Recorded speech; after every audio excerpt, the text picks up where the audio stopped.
saved the men children alive. And the king of Egypt called for the midwives, and said unto them, Why have ye done this thing, and have saved the men children alive? And the midwives said unto Pharaoh, Because the Hebrew women are not as the Egyptian women, for they are lively, and are delivered ere the midwives come in unto them. Therefore God dealt well with the midwives, and the people multiplied and waxed very mighty. And it came to pass, because the midwives feared God, that he made them houses. And Pharaoh charged all his people, saying, Every son that is born ye shall cast into the river, and every daughter ye shall save alive. Exodus chapter 2. And there went a man of the house of Levi, and took to wife a daughter of Levi. And the woman conceived and bare a son. And when she saw him that he was a goodly child, she hid him 3 months. And when she could not longer hide him, she took for him an ark of bulrushes, and daubed it with slime and with pitch, and put the child therein. And she laid it in the flags by the river's brink. And his sister stood afar off, to wit what would be done to him. And the daughter of Pharaoh came down to wash herself at the river, and her maidens walked along by the river's side. And when she saw the ark among the flags, she sent her maid to fetch it. And when she had opened it, she saw the child, and behold, the babe wept. And she had compassion on him, and said, This is one of the Hebrews' children. Then said his sister to Pharaoh's daughter, Shall I go and call to thee a nurse of the Hebrew woman, that she may nurse the child for thee? And Pharaoh's daughter said to her, Go. And the maid went and called the child's mother. And Pharaoh's daughter said unto her, Take this child away and nurse it for me, and I will give thee thy wages. And the woman took the child and nursed it. And the child grew, and she brought him unto Pharaoh's daughter, and he became her son. And she called his name Moses. And she said, Because I drew him out of the water. And it came to pass in those days, when Moses was grown, that he went out unto his brethren, and looked on their burdens. And he spied an Egyptian smiting an Hebrew, one of his brethren. And he looked this way and that way, and when he saw that there was no man, he slew the Egyptian, and hid him in the sand. And when he went out the second day, behold, 2 men of the Hebrews strove together. And he said to him that did the wrong, Wherefore smitest thou thy fellow? And he said, Who made thee a prince and a judge over us? Intendest thou to kill me, as thou killedst the Egyptian? And Moses feared, and said, Surely this thing is known. Now when Pharaoh heard this thing, he sought to slay Moses. But Moses fled from the face of Pharaoh, and dwelt in the land of Midian, and he sat down by a well. Now the priest of Midian had 7 daughters, and they came and drew water, and filled the troughs to water their father's flock. And the shepherds came and drove them away, but Moses stood up and helped them, and watered their flock. And when they came to Reuel their father, he said, How is it that ye are come so soon today? And they said, An Egyptian delivered us out of the hand of the shepherds, and also drew water enough for us, and watered the flock. And he said unto his daughters, And where is he? Why is it that ye have left the man? Call him, that he may eat bread. And Moses was content to dwell with the man. And he gave Moses Zipporah his daughter. And she bare him a son, and he called his name Gershom. For he said, I have been a stranger in a strange land. And it came to pass in process of time, that the king of Egypt died. And the children of Israel sighed by reason of the bondage, and they cried, and their cry came up unto God by reason of the bondage. And God heard their groaning, and God remembered his covenant with Abraham, with Isaac, and with Jacob. And God looked upon the children of Israel, and God had respect unto them. Exodus chapter 3. Now Moses kept the flock of Jethro, his father-in-law, the priest of Midian. And he led the flock to the backside of the desert, and came to the mountain of God, even to Horeb. And the angel of the Lord appeared unto him in a flame of fire out of the midst of a bush. And he looked, and behold, the bush burned with fire, and the bush was not consumed. And Moses said, I will now turn aside and see this great sight, why the bush is not burnt. And when the Lord saw that he turned aside to see, God called unto him out of the midst of the bush and said, Moses, Moses. And he said, Here am I. And he said, Draw not nigh hither. Put off thy shoes from off thy feet, for the place whereon thou standest is holy ground. Moreover he said, I am the God of thy father, the God of Abraham, the God of Isaac, and the God of Jacob. And Moses hid his face, for he was afraid to look upon God.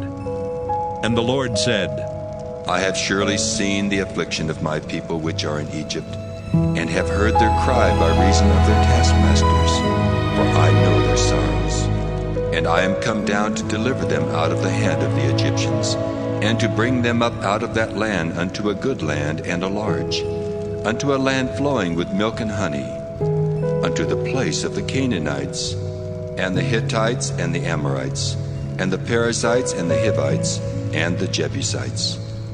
Now therefore, behold, the cry of the children of Israel is come unto me, and I have also seen the oppression wherewith the Egyptians oppress them. Come now therefore, and I will send thee unto Pharaoh, that thou mayest bring forth my people, the children of Israel, out of Egypt. And Moses said unto God, Who am I that I should go unto Pharaoh, and that I should bring forth the children of Israel out of Egypt? And he said, Certainly I will be with thee, and this shall be a token unto thee that I have sent thee. When thou hast brought forth the people out of Egypt, ye shall serve God upon this mountain. And Moses said unto God, Behold, when I come unto the children of Israel, and shall say unto them, The God of your fathers hath sent me unto you, and they shall say to me, What is his name? What shall I say unto them? And God said unto Moses, I am that I am. And he said, Thus shalt thou say unto the children of Israel, I am hath sent me unto you. And God said moreover unto Moses, Thus shalt thou say unto the children of Israel, The Lord God of your fathers, the God of Abraham, the God of Isaac, and the God of Jacob hath sent me unto you. This is my name forever, and this is my memorial unto all generations. Go and gather the elders of Israel together, and say unto them, The Lord God of your fathers, the God of Abraham, of Isaac, and of Jacob, appeared unto me, saying, I have surely visited you, and seen that which is done to you in Egypt. And I have said, I will bring you up out of the affliction of Egypt unto the land of the Canaanites, and the Hittites, and the Amorites, and the Perizzites, and the Hivites, and the Jebusites, unto a land flowing with milk and honey. And they shall hearken to thy voice, and thou shalt come, thou and the elders of Israel, unto the king of Egypt. And ye shall say unto him, The Lord God of the Hebrews hath met with us. And now let us go, we beseech thee, 3 days' journey into the wilderness, that we may sacrifice to the Lord our God. And I am sure that the king of Egypt will not let you go, no, not by a mighty hand. And I will stretch out my hand and smite Egypt with all my wonders, which I will do in the midst thereof, and after that he will let you go. And I will give this people favor in the sight of the Egyptians, and it shall come to pass that when ye go, ye shall not go empty, but every woman shall borrow of her neighbor, and of her that sojourneth in her house, jewels of silver, and jewels of gold, and raiment. And ye shall put them upon your sons and upon your daughters, and ye shall spoil the Egyptians. Exodus chapter 4. And Moses answered and said, But behold, they will not believe me, nor hearken unto my voice, for they will say, The Lord hath not appeared unto thee. And the Lord said unto him, What is that in thine hand? And he said, A rod. And he said, Cast it on the ground. And he cast it on the ground, and it became a serpent, and Moses fled from before it. And the Lord said unto Moses, Put forth thine hand and take it by the tail. And he put forth his hand and caught it, and it became a rod in his hand, that they may believe that the Lord God of their fathers, the God of Abraham, the God of Isaac, and the God of Jacob hath appeared unto thee. And the Lord said furthermore unto him, Put now thine hand into thy bosom. And he put his hand into his bosom, and when he took it out, behold, his hand was leprous as snow. And he said, Put thine hand into thy bosom again. And he put his hand into his bosom again, and plucked it out of his bosom, and behold, it was turned again as his other flesh. And it shall come to pass, if they will not believe thee, neither hearken to the voice of the first sign, that they will believe the voice of the latter sign. And it shall come to pass, if they will not believe also these two signs, neither hearken unto thy voice, that thou shalt take of the water of the river, and pour it upon the dry land. And the water which thou takest out of the river shall become blood upon the dry land. And Moses said unto the Lord, Oh, my Lord, I am not eloquent, neither heretofore nor since thou hast spoken unto thy servant, but I am slow of speech and of a slow tongue. And the Lord said unto him, Who hath made man's mouth? Or who maketh the dumb, or deaf, or the seeing, or the blind? Have not I the Lord? Now therefore go, and I will be with thy mouth, and teach thee what thou shalt say. And he said, O my Lord, send, I pray thee, by the hand of him whom thou wilt send. And the anger of the Lord was kindled against Moses, and he said, Is not Aaron the Levite thy brother? I know that he can speak well. And also, behold, he cometh forth to meet thee. And when he seeth thee, he will be glad in his heart. And thou shalt speak unto him, and put words in his mouth. And I will be with thy mouth, and with his mouth, and will teach you what ye shall do. And he shall be thy spokesman unto the people. And he shall be, even he shall be to thee instead of a mouth, and thou shalt be to him instead of God.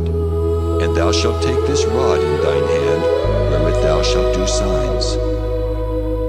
And Moses went and returned to Jethro his father-in-law, and said unto him, Let me go, I pray thee, and return unto my brethren which are in Egypt, and see whether they be yet alive. And Jethro said to Moses, Go in peace.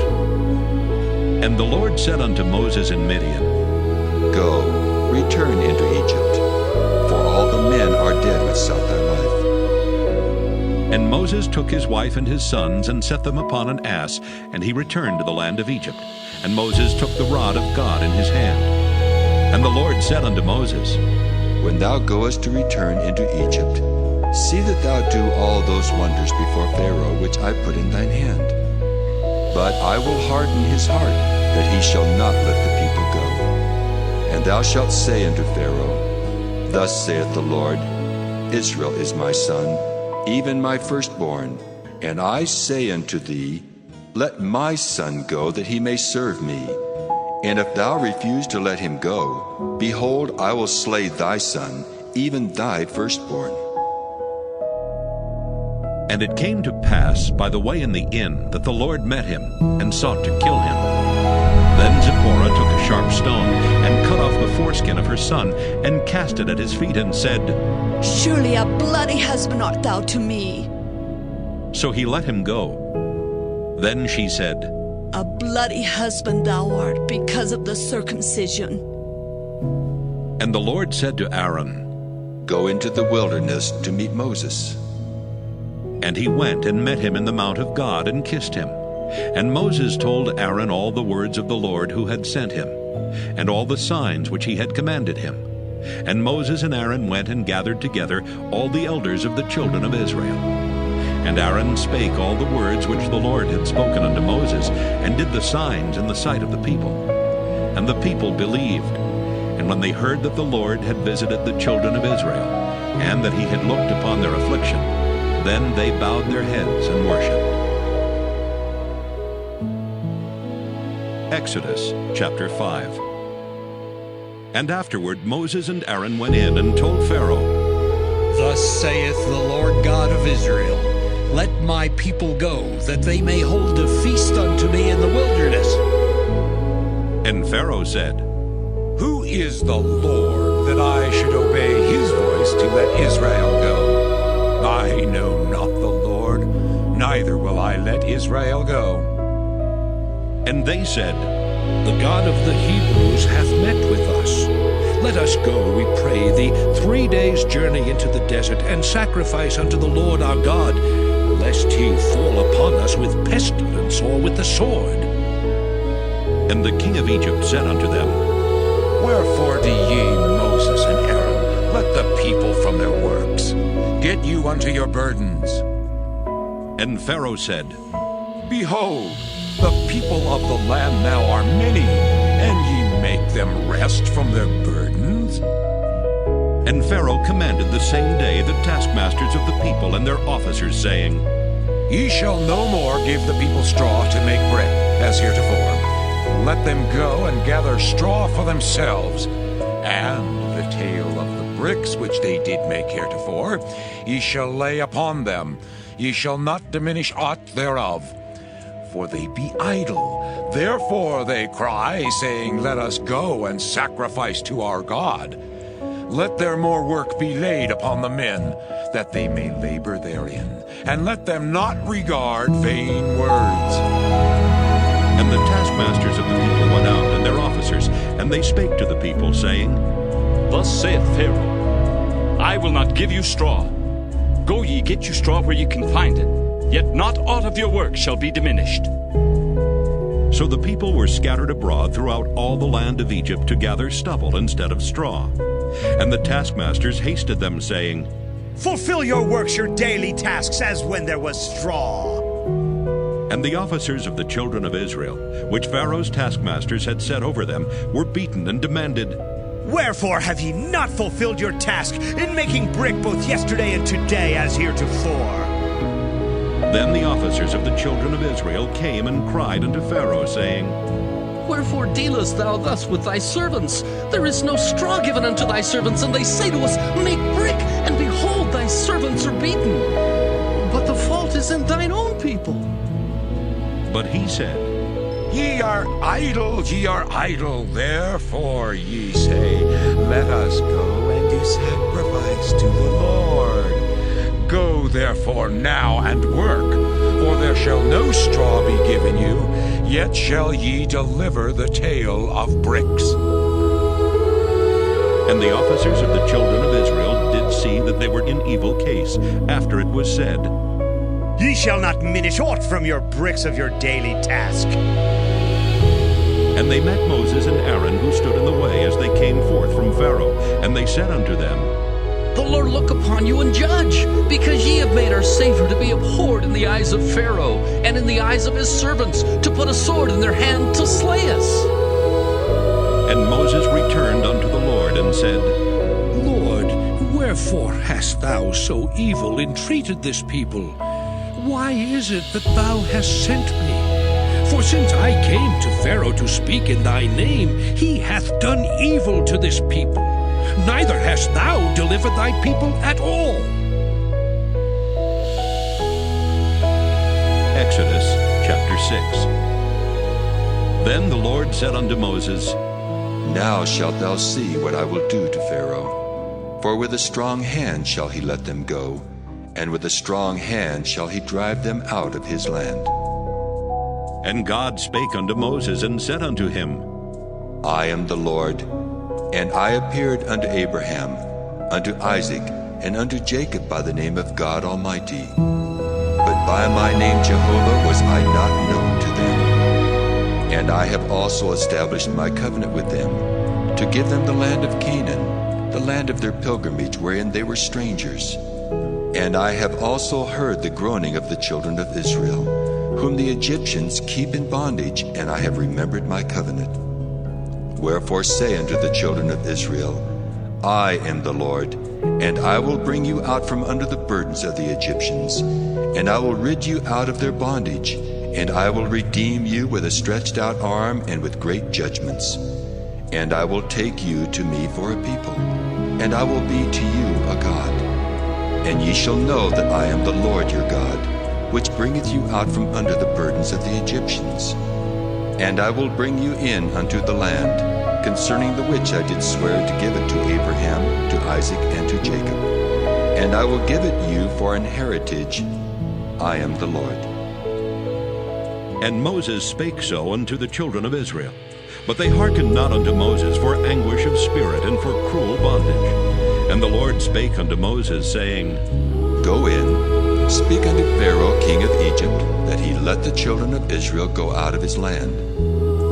And Moses spake before the Lord, saying, Behold, the children of Israel have not hearkened unto me.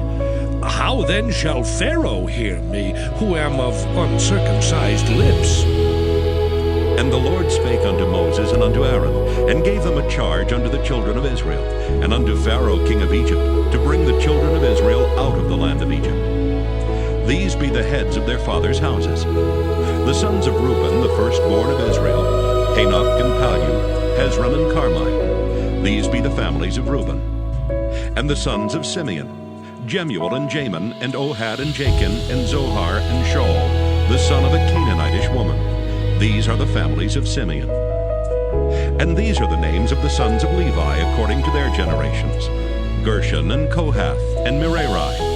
And the years of the life of Levi were 137 years.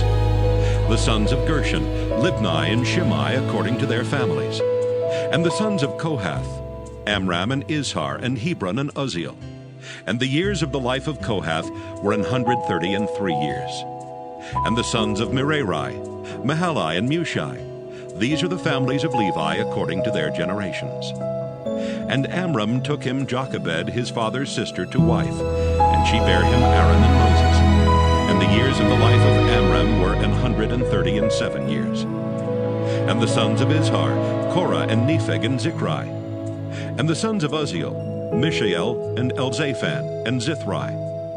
And Aaron took him Elisheba, daughter of Aminadab, sister of Naashon, to wife, and she bare him Nadab, and Abihu, Eleazar, and Ithamar. And the sons of Korah, Asher, and Elkanah, and Abisaph. These are the families of the Korhites. And Eleazar, Aaron's son, took him one of the daughters of Putiel to wife, and she bare him Phinehas. These are the heads of the fathers of the Levites according to their families. These are that Aaron and Moses, to whom the Lord said, Bring out the children of Israel from the land of Egypt, according to their armies. These are they which spake to Pharaoh king of Egypt, to bring out the children of Israel from Egypt. These are that Moses and Aaron. And it came to pass on the day when the Lord spake unto Moses in the land of Egypt, that the Lord spake unto Moses, saying, I am the Lord. Speak thou unto Pharaoh king of Egypt all that I say unto thee. And Moses said before the Lord, Lord, behold, I am of uncircumcised lips, and how shall Pharaoh hearken unto me? Exodus chapter 7. And the Lord said unto Moses, See, I have made thee a god to Pharaoh, and Aaron thy brother shall be thy prophet. Thou shalt speak all that I command thee, and Aaron thy brother shall speak unto Pharaoh, that he send the children of Israel out of his land. And I will harden Pharaoh's heart, and multiply my signs and my wonders in the land of Egypt. But Pharaoh shall not hearken unto you, that I may lay my hand upon Egypt, and bring forth mine armies, and my people the children of Israel out of the land of Egypt by great judgments. And the Egyptians shall know that I am the Lord, when I stretch forth mine hand upon Egypt, and bring out the children of Israel from among them. And Moses and Aaron did as the Lord commanded them, so did they. And Moses was 80 years old, and Aaron 83 years old, when they spake unto Pharaoh. And the Lord spake unto Moses and unto Aaron, saying, When Pharaoh shall speak unto you, saying, Show a miracle for you, then thou shalt say unto Aaron, Take thy rod and cast it before Pharaoh, and it shall become a serpent. And Moses and Aaron went in unto Pharaoh, and they did so as the Lord had commanded. And Aaron cast down his rod before Pharaoh and before his servants, and it became a serpent.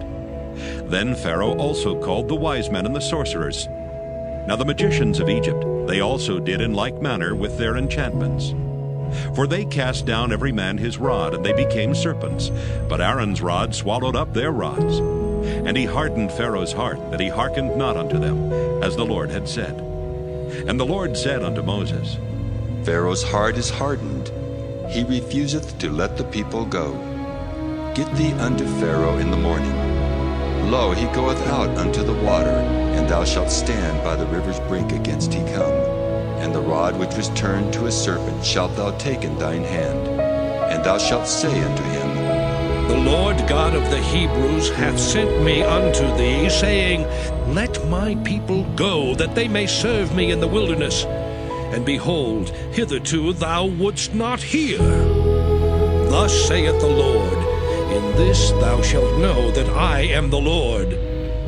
Behold, I will smite with the rod that is in mine hand upon the waters which are in the river, and they shall be turned to blood. And the fish that is in the river shall die, and the river shall stink, and the Egyptians shall loathe to drink of the water of the river.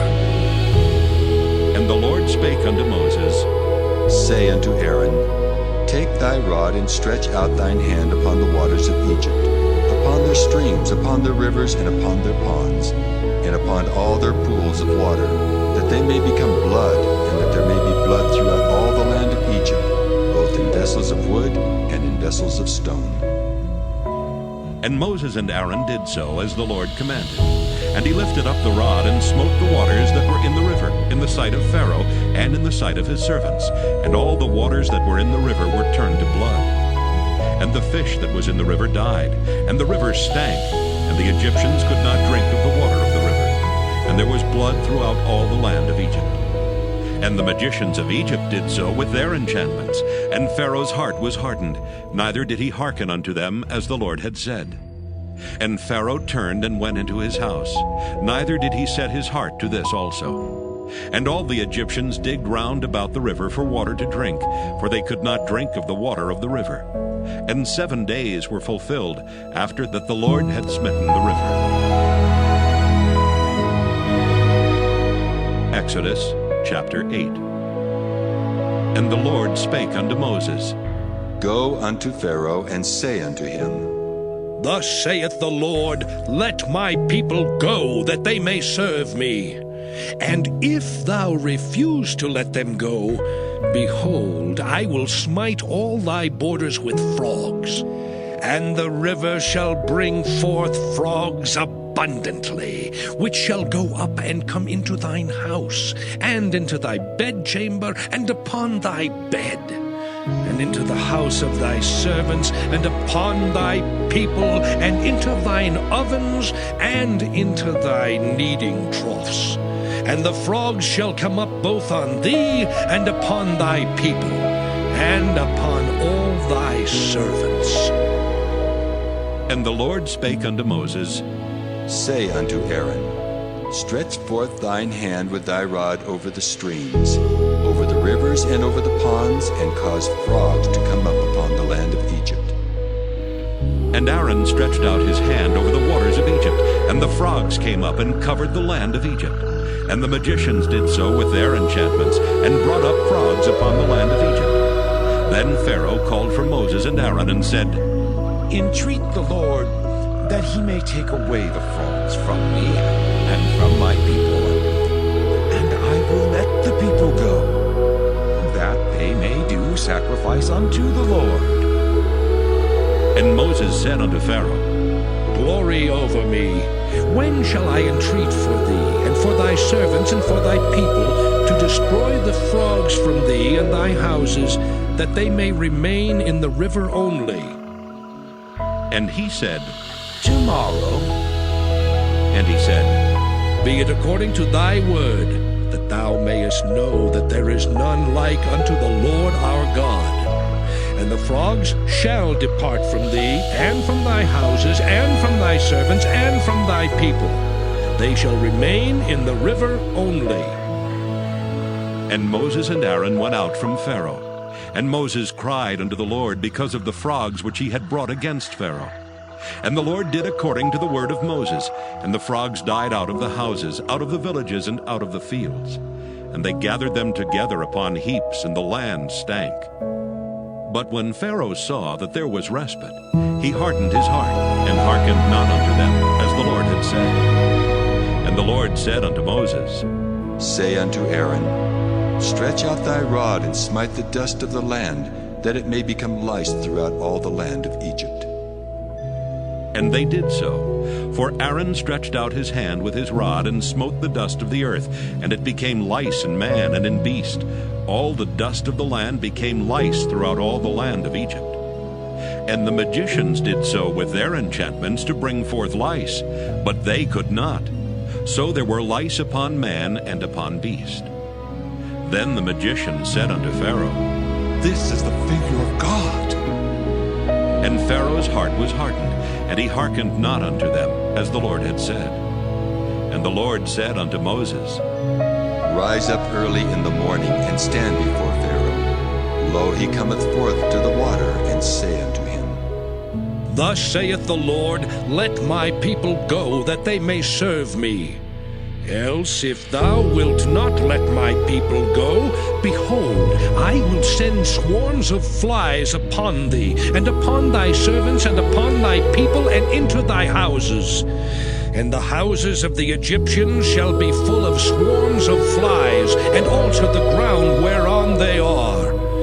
And I will sever in that day the land of Goshen, in which my people dwell, that no swarms of flies shall be there. To the end thou mayest know that I am the Lord in the midst of the earth, and I will put a division between my people and thy people. Tomorrow shall this sign be. And the Lord did so. And there came a grievous swarm of flies into the house of Pharaoh, and into his servants' houses, and into all the land of Egypt. The land was corrupted by reason of the swarm of flies. And Pharaoh called for Moses and for Aaron, and said, Go ye, sacrifice to your God in the land. And Moses said, It is not meet so to do, for we shall sacrifice the abomination of the Egyptians to the Lord our God. Lo, shall we sacrifice the abomination of the Egyptians before their eyes, and will they not stone us? We will go 3 days' journey into the wilderness, and sacrifice to the Lord our God, as he shall command us. And Pharaoh said, I will let you go, that ye may sacrifice to the Lord your God in the wilderness. Only ye shall not go very far away. Entreat for me. And Moses said, Behold, I go out from thee, and I will entreat the Lord that the swarms of flies may depart from Pharaoh, from his servants, and from his people tomorrow. But let not Pharaoh deal deceitfully any more in not letting the people go to sacrifice to the Lord. And Moses went out from Pharaoh and entreated the Lord. And the Lord did according to the word of Moses, and he removed the swarms of flies from Pharaoh, from his servants, and from his people. There remained not one. And Pharaoh hardened his heart at this time also, neither would he let the people go. Exodus chapter 9. Then the Lord said unto Moses, Go in unto Pharaoh, and tell him, Thus saith the Lord God of the Hebrews, Let my people go, that they may serve me. For if thou refuse to let them go, and wilt hold them still, behold, the hand of the Lord is upon thy cattle which is in the field, upon the horses, upon the asses, upon the camels, upon the oxen, and upon the sheep. There shall be a very grievous murrain. And the Lord shall sever between the cattle of Israel and the cattle of Egypt, and there shall nothing die of all that is the children's of Israel. And the Lord appointed a set time, saying, Tomorrow the Lord shall do this thing in the land. And the Lord did that thing on the morrow, and all the cattle of Egypt died. But of the cattle of the children of Israel died not one. And Pharaoh sent, and behold, there was not one of the cattle of the Israelites dead. And the heart of Pharaoh was hardened, and he did not let the people go. And the Lord said unto Moses and unto Aaron, Take to you handfuls of ashes of the furnace, and let Moses sprinkle it toward the heaven in the sight of Pharaoh. And it shall become small dust in all the land of Egypt, and shall be a boil breaking forth with blains upon man and upon beast, throughout all the land of Egypt. And they took ashes of the furnace and stood before Pharaoh.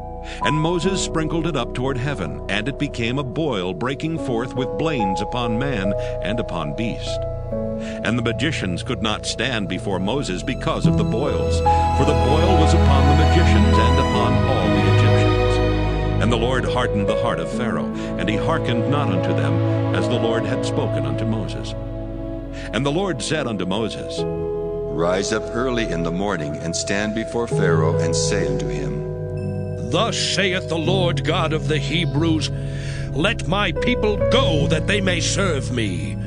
For I will at this time send all my plagues upon thine heart, and upon thy servants, and upon thy people, that thou mayest know that there is none like me in all the earth.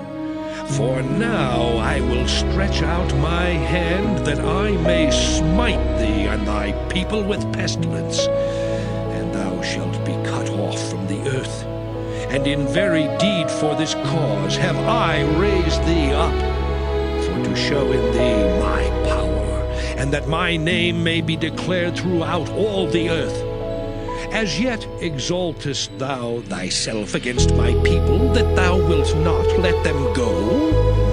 Behold, tomorrow, about this time, I will cause it to rain a very grievous hail, such as hath not been in Egypt since the foundation thereof, even until now. Send therefore now, and gather thy cattle, and all that thou hast in the field. Every man and beast which shall be found in the field, and shall not be brought home, the hail shall come down upon them, and they shall die. He that feared the word of the Lord among the servants of Pharaoh made his servants and his cattle flee into the houses. And he that regarded not the word of the Lord left his servants and his cattle in the field. And the Lord said unto Moses, Stretch forth thine hand toward heaven, that there may be hail in all the land of Egypt, upon man and upon beast, and upon every herb of the field throughout the land of Egypt. And Moses stretched forth his rod toward heaven, and the Lord sent thunder and hail, and the fire ran along upon the ground.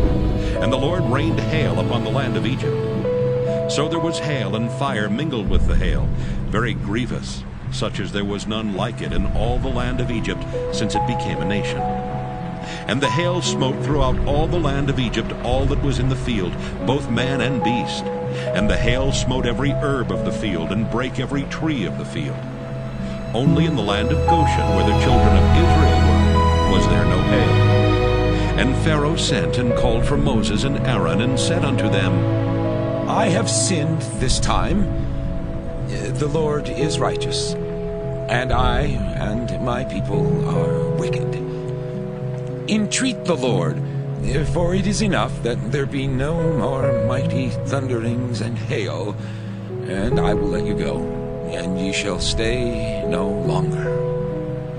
And Moses said unto him, As soon as I am gone out of the city, I will spread abroad my hands unto the Lord, and the thunder shall cease, neither shall there be any more hail, that thou mayest know how that the earth is the Lord's. But as for thee and thy servants, I know that ye will not yet fear the Lord God. And the flax and the barley was smitten, for the barley was in the ear, and the flax was bold. But the wheat and the rye were not smitten, for they were not grown up. And Moses went out of the city from Pharaoh, and spread abroad his hands unto the Lord. And the thunders and hail ceased, and the rain was not poured upon the earth. And when Pharaoh saw that the rain and the hail and the thunders were ceased, he sinned yet more, and hardened his heart, he and his servants. And the heart of Pharaoh was hardened, neither would he let the children of Israel go, as the Lord had spoken by Moses. Exodus chapter 10. And the Lord said unto Moses, Go in unto Pharaoh, for I have hardened his heart and the heart of his servants, that I might show these my signs before him, and that thou mayest tell in the ears of thy son, and of thy son's son, what things I have wrought in Egypt, and my signs which I have done among them, that ye may know how that I am the Lord. And Moses and Aaron came in unto Pharaoh, and said unto him, Thus saith the Lord God of the Hebrews, How long wilt thou refuse to humble thyself before me? Let my people go, that they may serve me.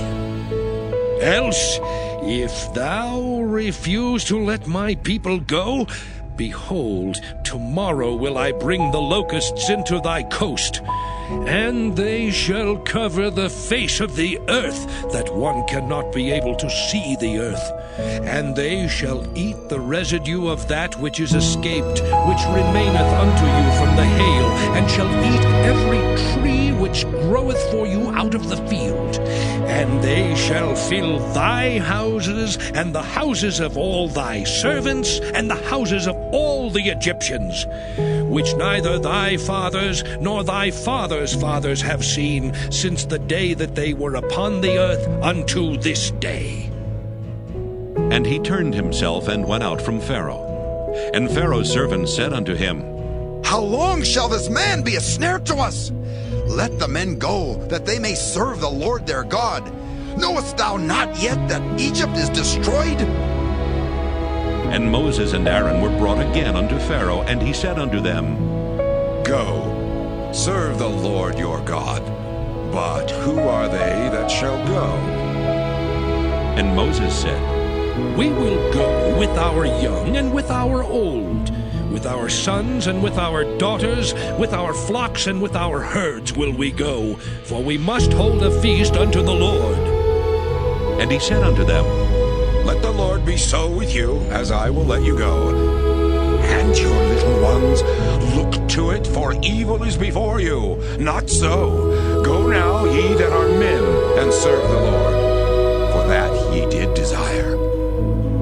And they were driven out from Pharaoh's presence. And the Lord said unto Moses, Stretch out thine hand over the land of Egypt, for the locusts, that they may come up upon the land of Egypt, and eat every herb of the land, even all that the hail hath left. And Moses stretched forth his rod over the land of Egypt, and the Lord brought an east wind upon the land all that day and all that night. And when it was morning, the east wind brought the locusts. And the locusts went up over all the land of Egypt, and rested in all the coasts of Egypt. Very grievous were they. Before them there were no such locusts as they, neither after them shall be such. For they covered the face of the whole earth, so that the land was darkened. And they did eat every herb of the land, and all the fruit of the trees which the hail had left. And there remained not any green thing in the trees, or in the herbs of the field, through all the land of Egypt. Then Pharaoh called for Moses and Aaron in haste, and he said, I have sinned against the Lord your God, and against you. Now therefore forgive, I pray thee, my sin only this once, and entreat the Lord your God, that he may take away from me this death only. And he went out from Pharaoh, and entreated the Lord. And the Lord turned a mighty strong west wind, which took away the locusts, and cast them into the Red Sea. There remained not one locust in all the coasts of Egypt. But the Lord hardened Pharaoh's heart, so that he would not let the children of Israel go. And the Lord said unto Moses, Stretch out thine hand toward heaven, that there may be darkness over the land of Egypt, even darkness which may be felt. And Moses stretched forth his hand toward heaven, and there was a thick darkness in all the land of Egypt 3 days. They saw not one another, neither rose any from his place for 3 days. But all the children of Israel had light in their dwellings. And Pharaoh called unto Moses and said, Go ye, serve the Lord, only let your flocks and your herds be stayed. Let your little ones also go with you. And Moses said, Thou must give us also sacrifices and burnt offerings, that we may sacrifice unto the Lord our God. Our cattle also shall go with us. There shall not an hoof be left behind. For thereof must we take to serve the Lord our God. And we know not with what we must serve the Lord until we come thither. But the Lord hardened Pharaoh's heart, and he would not let them go. And Pharaoh said unto him, Get thee from me! Take heed to thyself, see my face no more, for in that day thou seest my face, thou shalt die. And Moses said, Thou hast spoken well. I will see thy face again no more. Exodus chapter 11. And the Lord said unto Moses, Yet will I bring one plague more upon Pharaoh and upon Egypt. Afterwards he will let you go hence. When he shall let you go, he shall surely thrust you out hence altogether. Speak now in the ears of the people, and let every man borrow of his neighbor, and every woman of her neighbor, jewels of silver and jewels of gold. And the Lord gave the people favor in the sight of the Egyptians. Moreover, the man Moses was very great in the land of Egypt, in the sight of Pharaoh's servants, and in the sight of the people. And Moses said, Thus saith the Lord, About midnight will I go out into the midst of Egypt, and all the firstborn in the land of Egypt shall die, from the firstborn of Pharaoh that sitteth upon his throne, even unto the firstborn of the maidservant that is behind the mill, and all the firstborn of beasts. And there shall be a great cry throughout all the land of Egypt, such as there was none like it, nor shall be like it any more. But against any of the children of Israel shall not a dog move his tongue, against man or beast, ye may know how that the Lord doth put a difference between the Egyptians and Israel. And all these thy servants shall come down unto me, and bow down themselves unto me, saying, Get thee out, and all the people that follow thee, and after that I will go out. And he went out from Pharaoh in a great anger. And the Lord said unto Moses, Pharaoh shall not hearken unto you, that my wonders may be multiplied in the land of Egypt. And Moses and Aaron did all these wonders before Pharaoh. And the Lord hardened Pharaoh's heart, so that he would not let the children of Israel go out of his land. Exodus chapter 12. And the Lord spake unto Moses and Aaron in the land of Egypt, saying, This month shall be unto you the beginning of months. It shall be the first month of the year to you. Speak ye unto all the congregation of Israel, saying, In the 10th day of this month they shall take to them every man a lamb, according to the house of their fathers, a lamb for an house. And if the household be too little for the lamb, let him and his neighbor next unto his house take it according to the number of the souls. Every man according to his eating shall make your count for the lamb. Your lamb shall be without blemish, a male of the first year. Ye shall take it out from the sheep or from the goats, and ye shall keep it up until the 14th day of the same month. And the whole assembly of the congregation of Israel shall kill it in the evening.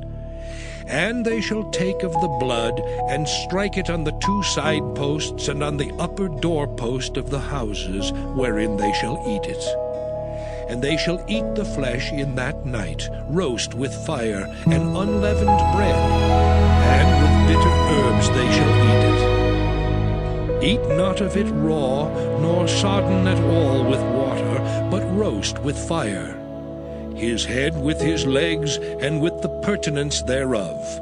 And ye shall let nothing of it remain until the morning, and that which remaineth of it until the morning ye shall burn with fire. And thus shall ye eat it, with your loins girded, your shoes on your feet, and your staff in your hand. And ye shall eat it in haste. It is the Lord's Passover. For I will pass through the land of Egypt this night, and will smite all the firstborn in the land of Egypt, both man and beast. And against all the gods of Egypt I will execute judgments. I am the Lord. And the blood shall be to you for a token upon the houses where ye are. And when I see the blood, I will pass over you. And the plague shall not be upon you to destroy you when I smite the land of Egypt. And this day shall be unto you for a memorial, and ye shall keep it a feast to the Lord throughout your generations. Ye shall keep it a feast by an ordinance forever. 7 days shall ye eat unleavened bread. Even the first day ye shall put away leaven out of your houses. For whosoever eateth leavened bread from the first day until the 7th day, that soul shall be cut off from Israel. And in the first day there shall be an holy convocation, and in the 7th day there shall be an holy convocation to you. No manner of work shall be done in them, save that which every man must eat, that only may be done of you. And ye shall observe the feast of unleavened bread. For in this selfsame day have I brought your armies out of the land of Egypt. Therefore shall ye observe this day in your generations by an ordinance forever. In the first month, on the 14th day of the month at even, ye shall eat unleavened bread, until the 21st day of the month at even. 7 days shall there be no leaven found in your houses. For whosoever eateth that which is leavened, even that soul shall be cut off from the congregation of Israel, whether he be a stranger or born in the land. Ye shall eat nothing leavened.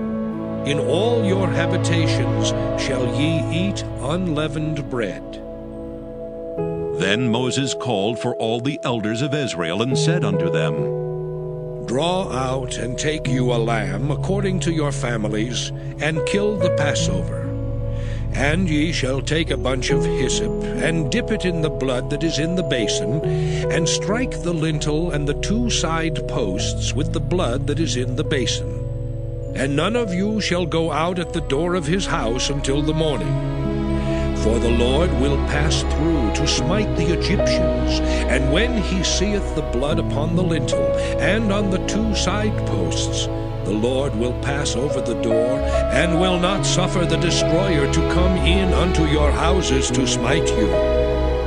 And ye shall observe this thing for an ordinance to thee and to thy sons forever. And it shall come to pass, when ye be come to the land which the Lord will give you, according as he hath promised, that ye shall keep this service. And it shall come to pass, when your children shall say unto you, What mean ye by this service?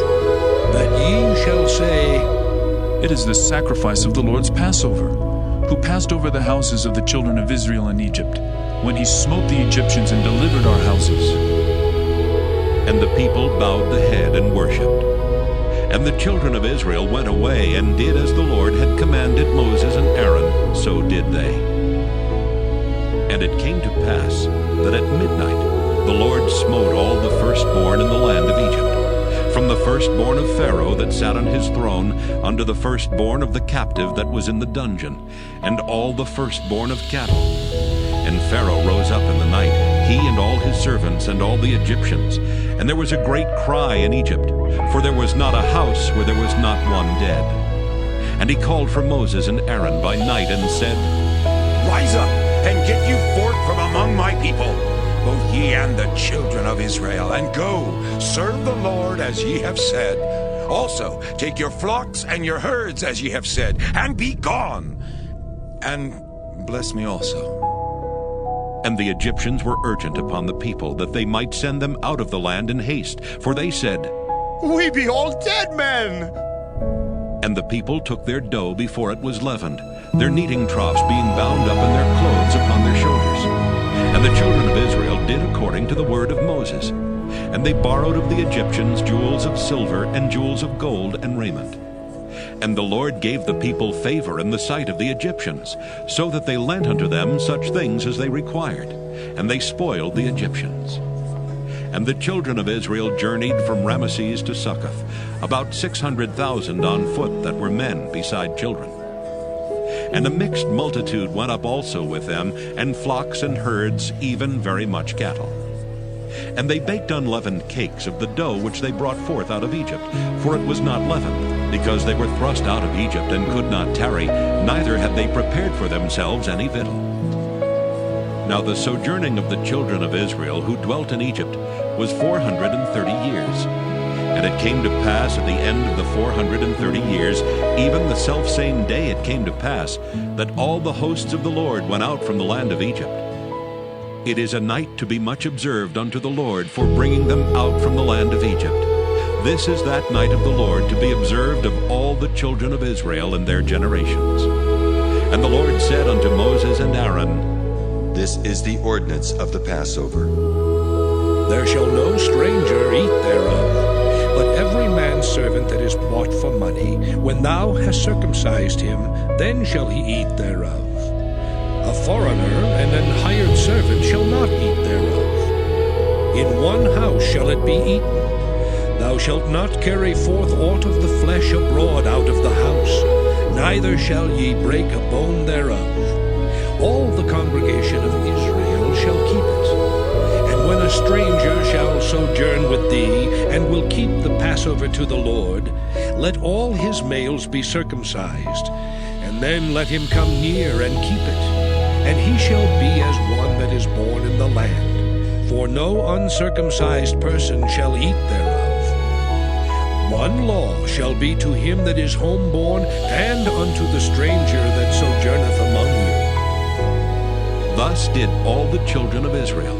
As the Lord commanded Moses and Aaron, so did they. And it came to pass the selfsame day that the Lord did bring the children of Israel out of the land of Egypt by their armies. Exodus chapter 13. And the Lord spake unto Moses, saying, Sanctify unto me all the firstborn, whatsoever openeth the womb among the children of Israel, both of man and of beast, it is mine. And Moses said unto the people, Remember this day in which ye came out from Egypt, out of the house of bondage. For by strength of hand the Lord brought you out from this place. There shall no leavened bread be eaten. This day came ye out in the month Abib. And it shall be when the Lord shall bring thee into the land of the Canaanites, and the Hittites, and the Amorites, and the Hivites, and the Jebusites, which he sware unto thy fathers to give thee, a land flowing with milk and honey, that thou shalt keep this service in this month. 7 days thou shalt eat unleavened bread, and in the 7th day shall be a feast to the Lord. Unleavened bread shall be eaten 7 days, and there shall no leavened bread be seen with thee, neither shall there be leaven seen with thee in all thy quarters. And thou shalt show thy son in that day, saying, This is done because of that which the Lord did unto me when I came forth out of Egypt. And it shall be for a sign unto thee upon thine hand, and for a memorial between thine eyes, that the Lord's law may be in thy mouth. For with a strong hand hath the Lord brought thee out of Egypt. Thou shalt therefore keep this ordinance in his season from year to year. And it shall be when the Lord shall bring thee into the land of the Canaanites, as he sware unto thee and to thy fathers, and shall give it thee, that thou shalt set apart unto the Lord all that openeth the matrix, and every firstling that cometh of a beast which thou hast, the males shall be the Lord's. And every firstling of an ass thou shalt redeem with a lamb. And if thou wilt not redeem it, then thou shalt break his neck. And all the firstborn of man among thy children shalt thou redeem. And it shall be when thy son asketh thee in time to come, saying, What is this? That thou thou shalt say unto him, By strength of hand the Lord brought us out from Egypt, from the house of bondage. And it came to pass, when Pharaoh would hardly let us go, that the Lord slew all the firstborn in the land of Egypt, both the firstborn of man and the firstborn of beast. Therefore I sacrifice to the Lord all that open the matrix being males, but all the firstborn of my children I redeem. And it shall be for a token upon thine hand, and for frontlets between thine eyes. For by strength of hand the Lord brought us forth out of Egypt. And it came to pass, when Pharaoh had let the people go, that God led them not through the way of the land of the Philistines, although that was near. For God said, Lest peradventure the people repent when they see war, and they return to Egypt. But God led the people about through the way of the wilderness of the Red Sea, and the children of Israel went up harnessed out of the land of Egypt. And Moses took the bones of Joseph with him, for he had straitly sworn the children of Israel, saying, God will surely visit you, and ye shall carry up my bones away hence with you. And they took their journey from Succoth, and encamped in Etham in the edge of the wilderness. And the Lord went before them by day in a pillar of a cloud to lead them the way, and by night in a pillar of fire to give them light, to go by day and night. He took not away the pillar of the cloud by day, nor the pillar of fire by night from before the people. Exodus chapter 14. And the Lord spake unto Moses, saying, Speak unto the children of Israel, that they turn and encamp before Pi-hahiroth, between Migdol and the sea, over against Baal-zephon. Before it shall ye encamp by the sea. For Pharaoh will say of the children of Israel, They are entangled in the land, the wilderness hath shut them in. And I will harden Pharaoh's heart, that he shall follow after them. And I will be honored upon Pharaoh, and upon all his host, that the Egyptians may know that I am the Lord. And they did so. And it was told the king of Egypt that the people fled. And the heart of Pharaoh and of his servants was turned against the people, and they said, Why have we done this, that we have let Israel go from serving us? And he made ready his chariot, and took his people with him. And he took 600 chosen chariots, and all the chariots of Egypt, and captains over every one of them.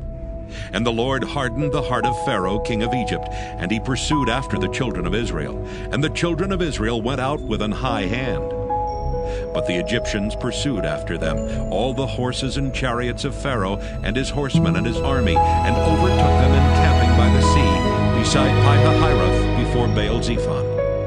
And when Pharaoh drew nigh, the children of Israel lifted up their eyes, and behold, the Egyptians marched after them. And they were sore afraid. And the children of Israel cried out unto the Lord. And they said unto Moses, Because there were no graves in Egypt, hast thou taken us away to die in the wilderness? Wherefore hast thou dealt thus with us, to carry us forth out of Egypt? Is not this the word that we did tell thee in Egypt, saying, Let us alone, that we may serve the Egyptians? For it had been better for us to serve the Egyptians, than that we should die in the wilderness. And Moses said unto the people, Fear ye not. Stand still and see the salvation of the Lord, which he will show to you today. For the Egyptians whom ye have seen today, ye shall see them again no more forever. The Lord shall fight for you, and ye shall hold your peace. And the Lord said unto Moses, Wherefore criest thou unto me? Speak unto the children of Israel, that they go forward. But lift thou up thy rod, and stretch out thine hand over the sea, and divide it. And the children of Israel shall go on dry ground through the midst of the sea. And I, behold, I will harden the hearts of the Egyptians, and they shall follow them. And I will get me honor upon Pharaoh, and upon all his host, upon his chariots, and upon his horsemen. And the Egyptians shall know that I am the Lord, when I have gotten me honor upon Pharaoh, upon his chariots, and upon his horsemen. And the angel of God, which went before the camp of Israel, removed and went behind them. And the pillar of the cloud went from before their face and stood behind them. And it came between the camp of the Egyptians and the camp of Israel, and it was a cloud and darkness to them, but it gave light by night to these, so that the one came not near the other all the night. And Moses stretched out his hand over the sea, and the Lord caused the sea to go back by a strong east wind all that night, and made the sea dry land, and the waters were divided. And the children of Israel went into the midst of the sea upon the dry ground, and the waters were a wall unto them on their right hand and on their left. And the Egyptians pursued, and went in after them to the midst of the sea, even all Pharaoh's horses, his chariots, and his horsemen. And it came to pass that in the morning watch the Lord looked unto the host of the Egyptians through the pillar of fire and of the cloud, and troubled the host of the Egyptians, and took off their chariot wheels, that they drave them heavily. So that the Egyptians said, Let us flee from the face of Israel. For the Lord fighteth for them against the Egyptians. And the Lord said unto Moses, Stretch out thine hand over the sea, that the waters may come again upon the Egyptians, upon their chariots, and upon their horsemen. And Moses stretched forth his hand over the sea, and the sea returned to his strength when the morning appeared. And the Egyptians fled against it, and the Lord overthrew the Egyptians in the midst of the sea. And the waters returned and covered the chariots and the horsemen, and all the host of Pharaoh that came into the sea after them. There remained not so much as one of them. But the children of Israel walked upon dry land in the midst of the sea, and the waters were a wall unto them on their right hand and on their left. Thus the Lord saved Israel that day out of the hand of the Egyptians. And Israel saw the Egyptians dead upon the seashore. And Israel saw that great work which the Lord did upon the Egyptians. And the people feared the Lord, and believed the Lord and his servant Moses. Exodus chapter 15. Then sang Moses and the children of Israel this song unto the Lord, and spake, saying, I will sing unto the Lord, for he hath triumphed gloriously. The horse and his rider hath he thrown into the sea. The Lord is my strength and song, and he is become my salvation. He is my God, and I will prepare him an habitation, my father's God, and I will exalt him. The Lord is a man of war. The Lord is his name. Pharaoh's chariots and his host hath he cast into the sea. His chosen captains also are drowned in the Red Sea. The depths have covered them. They sank into the bottom as a stone. Thy right hand, O Lord, is become glorious in power. Thy right hand, O Lord, hath dashed in pieces the enemy. And in the greatness of thine excellency, thou hast overthrown them that rose up against thee. Thou sentest forth thy wrath, which consumed them as stubble. And with a blast of thy nostrils the waters were gathered together. The flood stood upright as an heap, and the depths were congealed in the heart of the sea.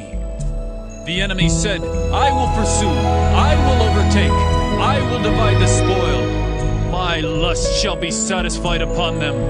I will draw my sword, my hand shall destroy them. Thou didst blow with thy wind, the sea covered them, they sank as lead in the mighty waters. Who is like unto thee, O Lord, among the gods? Who is like thee, glorious in holiness, fearful in praises, doing wonders? Thou stretchest out thy right hand, the earth swallowed them. Thou in thy mercy hast led forth the people which thou hast redeemed.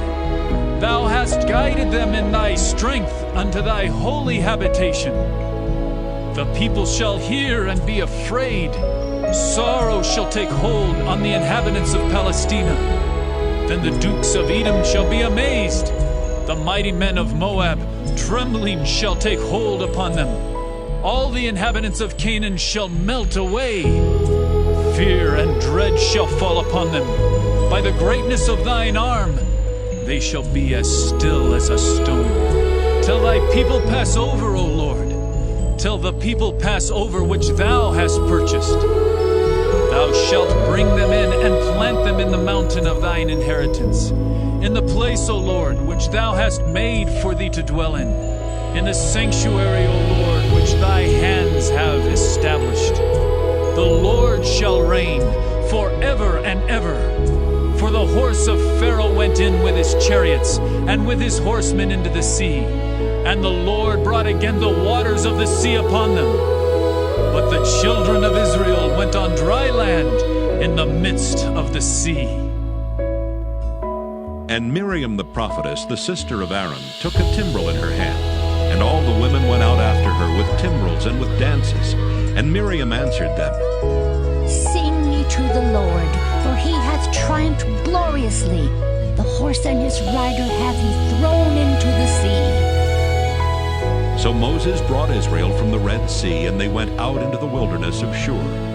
And they went 3 days in the wilderness and found no water. And when they came to Marah, they could not drink of the waters of Marah, for they were bitter. Therefore the name of it was called Marah. And the people murmured against Moses, saying, What shall we drink? And he cried unto the Lord. And the Lord showed him a tree, which when he had cast into the waters were made sweet. There he made for them a statute and an ordinance, and there he proved them, and said, If thou wilt diligently hearken to the voice of the Lord thy God, and wilt do that which is right in his sight, and wilt give ear to his commandments, and keep all his statutes, I will put none of these diseases upon thee, which I have brought upon the Egyptians. For I am the Lord that healeth thee. And they came to Elim, where were 12 wells of water, and 70 palm trees, and they encamped there by the waters. Exodus chapter 16. And they took their journey from Elim, and all the congregation of the children of Israel came unto the wilderness of Sin, which is between Elim and Sinai, on the 15th day of the 2nd month after their departing out of the land of Egypt. And the whole congregation of the children of Israel murmured against Moses and Aaron in the wilderness. And the children of Israel said unto them, Would to God we had died by the hand of the Lord in the land of Egypt, when we sat by the flesh pots, and when we did eat bread to the full. For ye have brought us forth into this wilderness to kill this whole assembly with hunger. Then said the Lord unto Moses, Behold, I will rain bread from heaven for you. And the people shall go out and gather a certain rate every day, that I may prove them, whether they will walk in my law or no. And it shall come to pass that on the 6th day they shall prepare that which they bring in, and it shall be twice as much as they gather daily. And Moses and Aaron said unto all the children of Israel, At even then ye shall know that the Lord hath brought you out from the land of Egypt. And in the morning then ye shall see the glory of the Lord, for that he heareth your murmurings against the Lord. And what are we that ye murmur against us? And Moses said, This shall be when the Lord shall give you in the evening flesh to eat, and in the morning bread to the full. For that the Lord heareth your murmurings which ye murmur against him. And what are we? Your murmurings are not against us, but against the Lord. And Moses spake unto Aaron, Say unto all the congregation of the children of Israel, Come near before the Lord, for he hath heard your murmurings. And it came to pass, as Aaron spake unto the whole congregation of the children of Israel, that they looked toward the wilderness, and behold, the glory of the Lord appeared in the cloud. And the Lord spake unto Moses, saying, I have heard the murmurings of the children of Israel. Speak unto them, saying, At even ye shall eat flesh, and in the morning ye shall be filled with bread, and ye shall know that I am the Lord your God. And it came to pass, that at even the quails came up and covered the camp, and in the morning the dew lay round about the host. And when the dew that lay was gone up, behold, upon the face of the wilderness there lay a small round thing, as small as the hoarfrost on the ground. And when the children of Israel saw it, They said one to another, "It is manna." For they wist not what it was. And Moses said unto them, This is the bread which the Lord hath given you to eat. This is the thing which the Lord hath commanded. Gather of it every man according to his eating, an omer for every man according to the number of your persons. Take ye every man for them which are in his tents. And the children of Israel did so, and gathered, some more, some less. And when they did meet it with an omer, he that gathered much had nothing over, and he that gathered little had no lack. They gathered every man according to his eating. And Moses said, Let no man leave of it till the morning. Notwithstanding they hearkened not unto Moses, but some of them left of it until the morning, and it bred worms and stank, and Moses was wroth with them. And they gathered it every morning, every man according to his eating, and when the sun waxed hot, it melted. And it came to pass that on the 6th day they gathered twice as much bread, 2 omers for one man. And all the rulers of the congregation came and told Moses. And he said unto them, This is that which the Lord hath said. Tomorrow is the rest of the holy Sabbath unto the Lord. Bake that which ye will bake today, and seethe that ye will seethe. And that which remaineth over lay up for you to be kept until the morning. And they laid it up till the morning as Moses bade, and it did not stink, neither was there any worm therein. And Moses said, Eat that today, for today is a Sabbath unto the Lord. Today ye shall not find it in the field. 6 days ye shall gather it, but on the 7th day, which is the Sabbath, in it there shall be none. And it came to pass that there went out some of the people on the 7th day for to gather, and they found none. And the Lord said unto Moses, How long refuse ye to keep my commandments and my laws? See, for that the Lord hath given you the Sabbath. Therefore he giveth you on the 6th day the bread of 2 days. Abide ye every man in his place. Let no man go out of his place on the 7th day. So the people rested on the 7th day. And the house of Israel called the name thereof manna.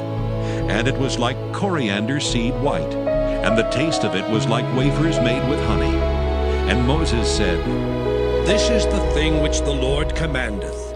Fill an omer of it to be kept for your generations, that they may see the bread wherewith I have fed you in the wilderness, when I brought you forth from the land of Egypt.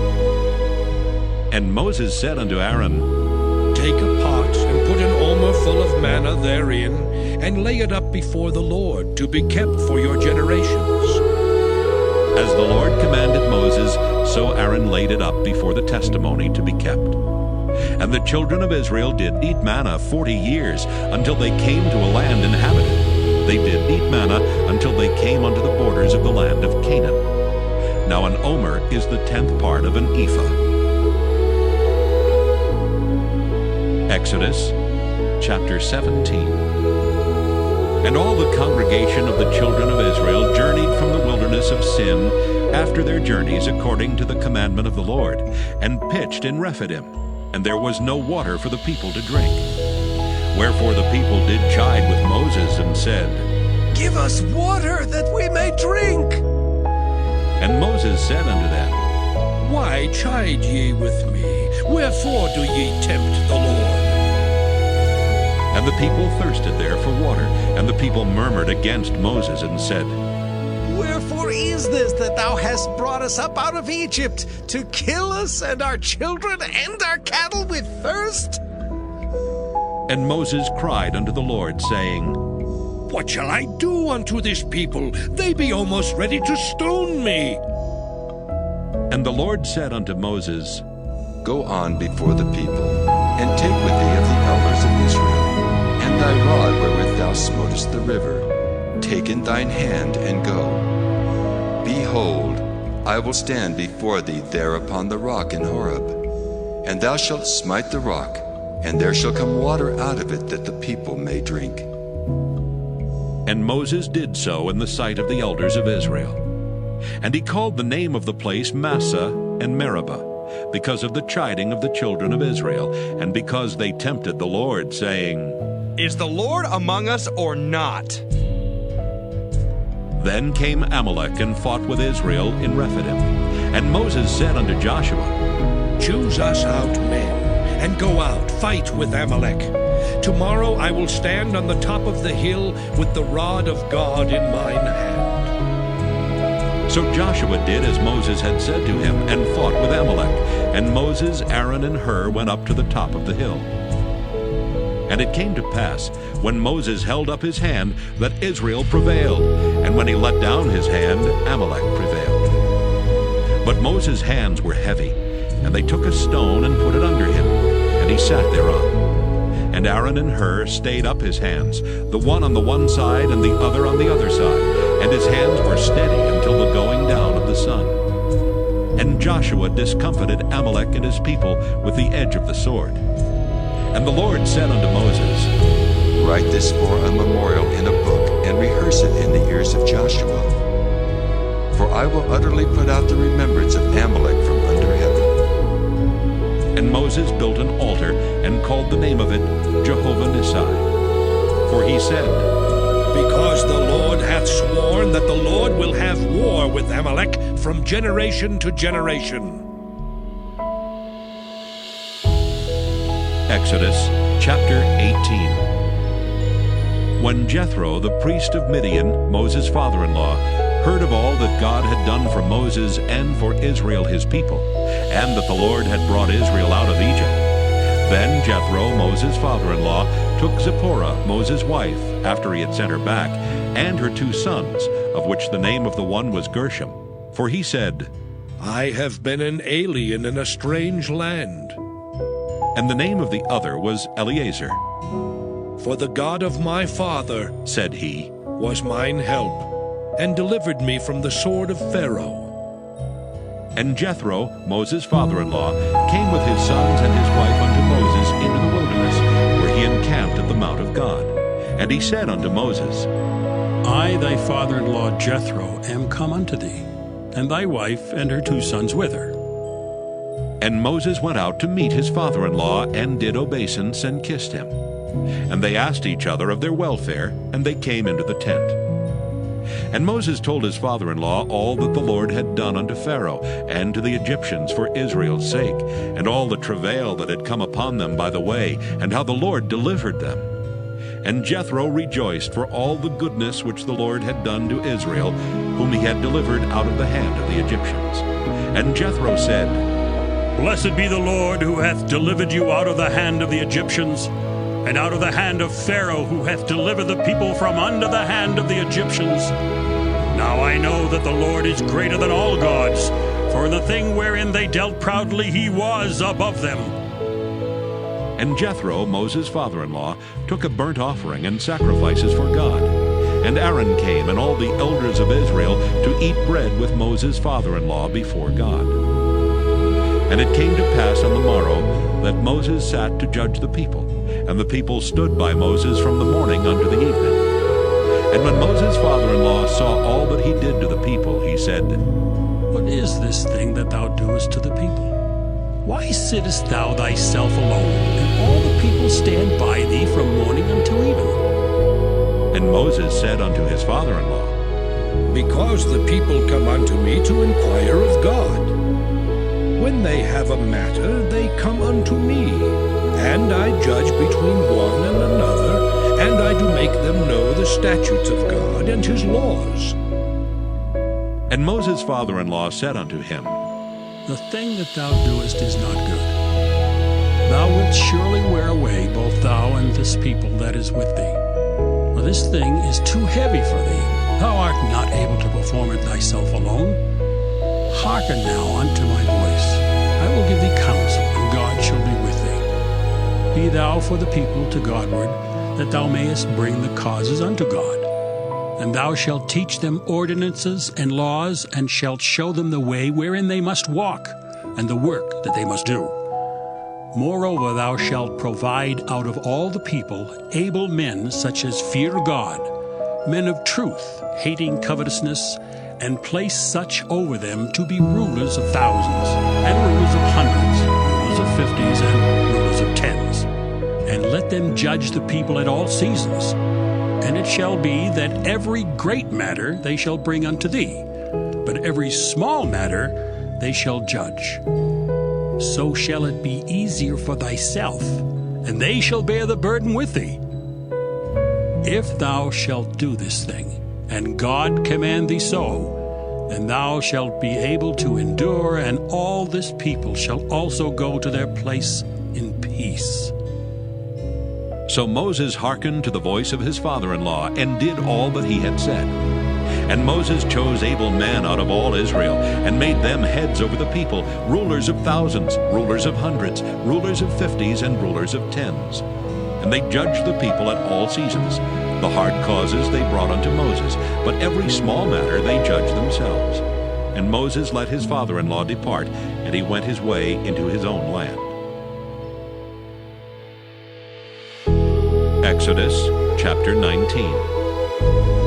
In the 3rd month, when the children of Israel were gone forth out of the land of Egypt, the same day came they into the wilderness of Sinai. For they were departed from Rephidim, and were come to the desert of Sinai, and had pitched in the wilderness. And there Israel camped before the mount. And Moses went up unto God, and the Lord called unto him out of the mountain, saying, Thus shalt thou say to the house of Jacob, and tell the children of Israel, Ye have seen what I did unto the Egyptians, and how I bare you on eagle's wings, and brought you unto myself. Now therefore, if ye will obey my voice indeed, and keep my covenant, then ye shall be a peculiar treasure unto me above all people, for all the earth is mine. And ye shall be unto me a kingdom of priests, and an holy nation. These are the words which thou shalt speak unto the children of Israel. And Moses came and called for the elders of the people, and laid before their faces all these words which the Lord commanded him. And all the people answered together and said, All that the Lord hath spoken, we will do. And Moses returned the words of the people unto the Lord. And the Lord said unto Moses, Lo, I come unto thee in a thick cloud, that the people may hear when I speak with thee, and believe thee forever. And Moses told the words of the people unto the Lord. And the Lord said unto Moses, Go unto the people, and sanctify them today and tomorrow, and let them wash their clothes, and be ready against the 3rd day. For the 3rd day the Lord will come down in the sight of all the people upon Mount Sinai. And thou shalt set bounds unto the people round about, saying, Take heed to yourselves that ye go not up into the mount, or touch the border of it. Whosoever toucheth the mount shall be surely put to death. There shall not an hand touch it, but he shall surely be stoned or shot through. Whether it be beast or man, it shall not live. When the trumpet soundeth long, they shall come up to the mount. And Moses went down from the mount unto the people, and sanctified the people, and they washed their clothes. And he said unto the people, Be ready against the 3rd day, come not at your wives. And it came to pass on the 3rd day in the morning, that there were thunders and lightnings, and a thick cloud upon the mount, and the voice of the trumpet exceeding loud, so that all the people that was in the camp trembled. And Moses brought forth the people out of the camp to meet with God, and they stood at the nether part of the mount. And Mount Sinai was altogether on a smoke, because the Lord descended upon it in fire. And the smoke thereof ascended as the smoke of a furnace, and the whole mount quaked greatly. And when the voice of the trumpet sounded long, and waxed louder and louder, Moses spake, and God answered him by a voice. And the Lord came down upon Mount Sinai on the top of the mount. And the Lord called Moses up to the top of the mount, and Moses went up. And the Lord said unto Moses, Go down, charge the people, lest they break through unto the Lord to gaze, and many of them perish. And let the priests also, which come near to the Lord, sanctify themselves, lest the Lord break forth upon them. And Moses said unto the Lord, The people cannot come up to Mount Sinai, for thou chargest us, saying, Set bounds about the mount, and sanctify it. And the Lord said unto him, Away, get thee down, and thou shalt come up, thou and Aaron with thee. But let not the priests and the people break through to come up unto the Lord, lest he break forth upon them. So Moses went down unto the people and spake unto them. Exodus chapter 20. And God spake all these words, saying, I am the Lord thy God, which have brought thee out of the land of Egypt, out of the house of bondage. Thou shalt have no other gods before me. Thou shalt not make unto thee any graven image, or any likeness of anything that is in heaven above, or that is in the earth beneath, or that is in the water under the earth.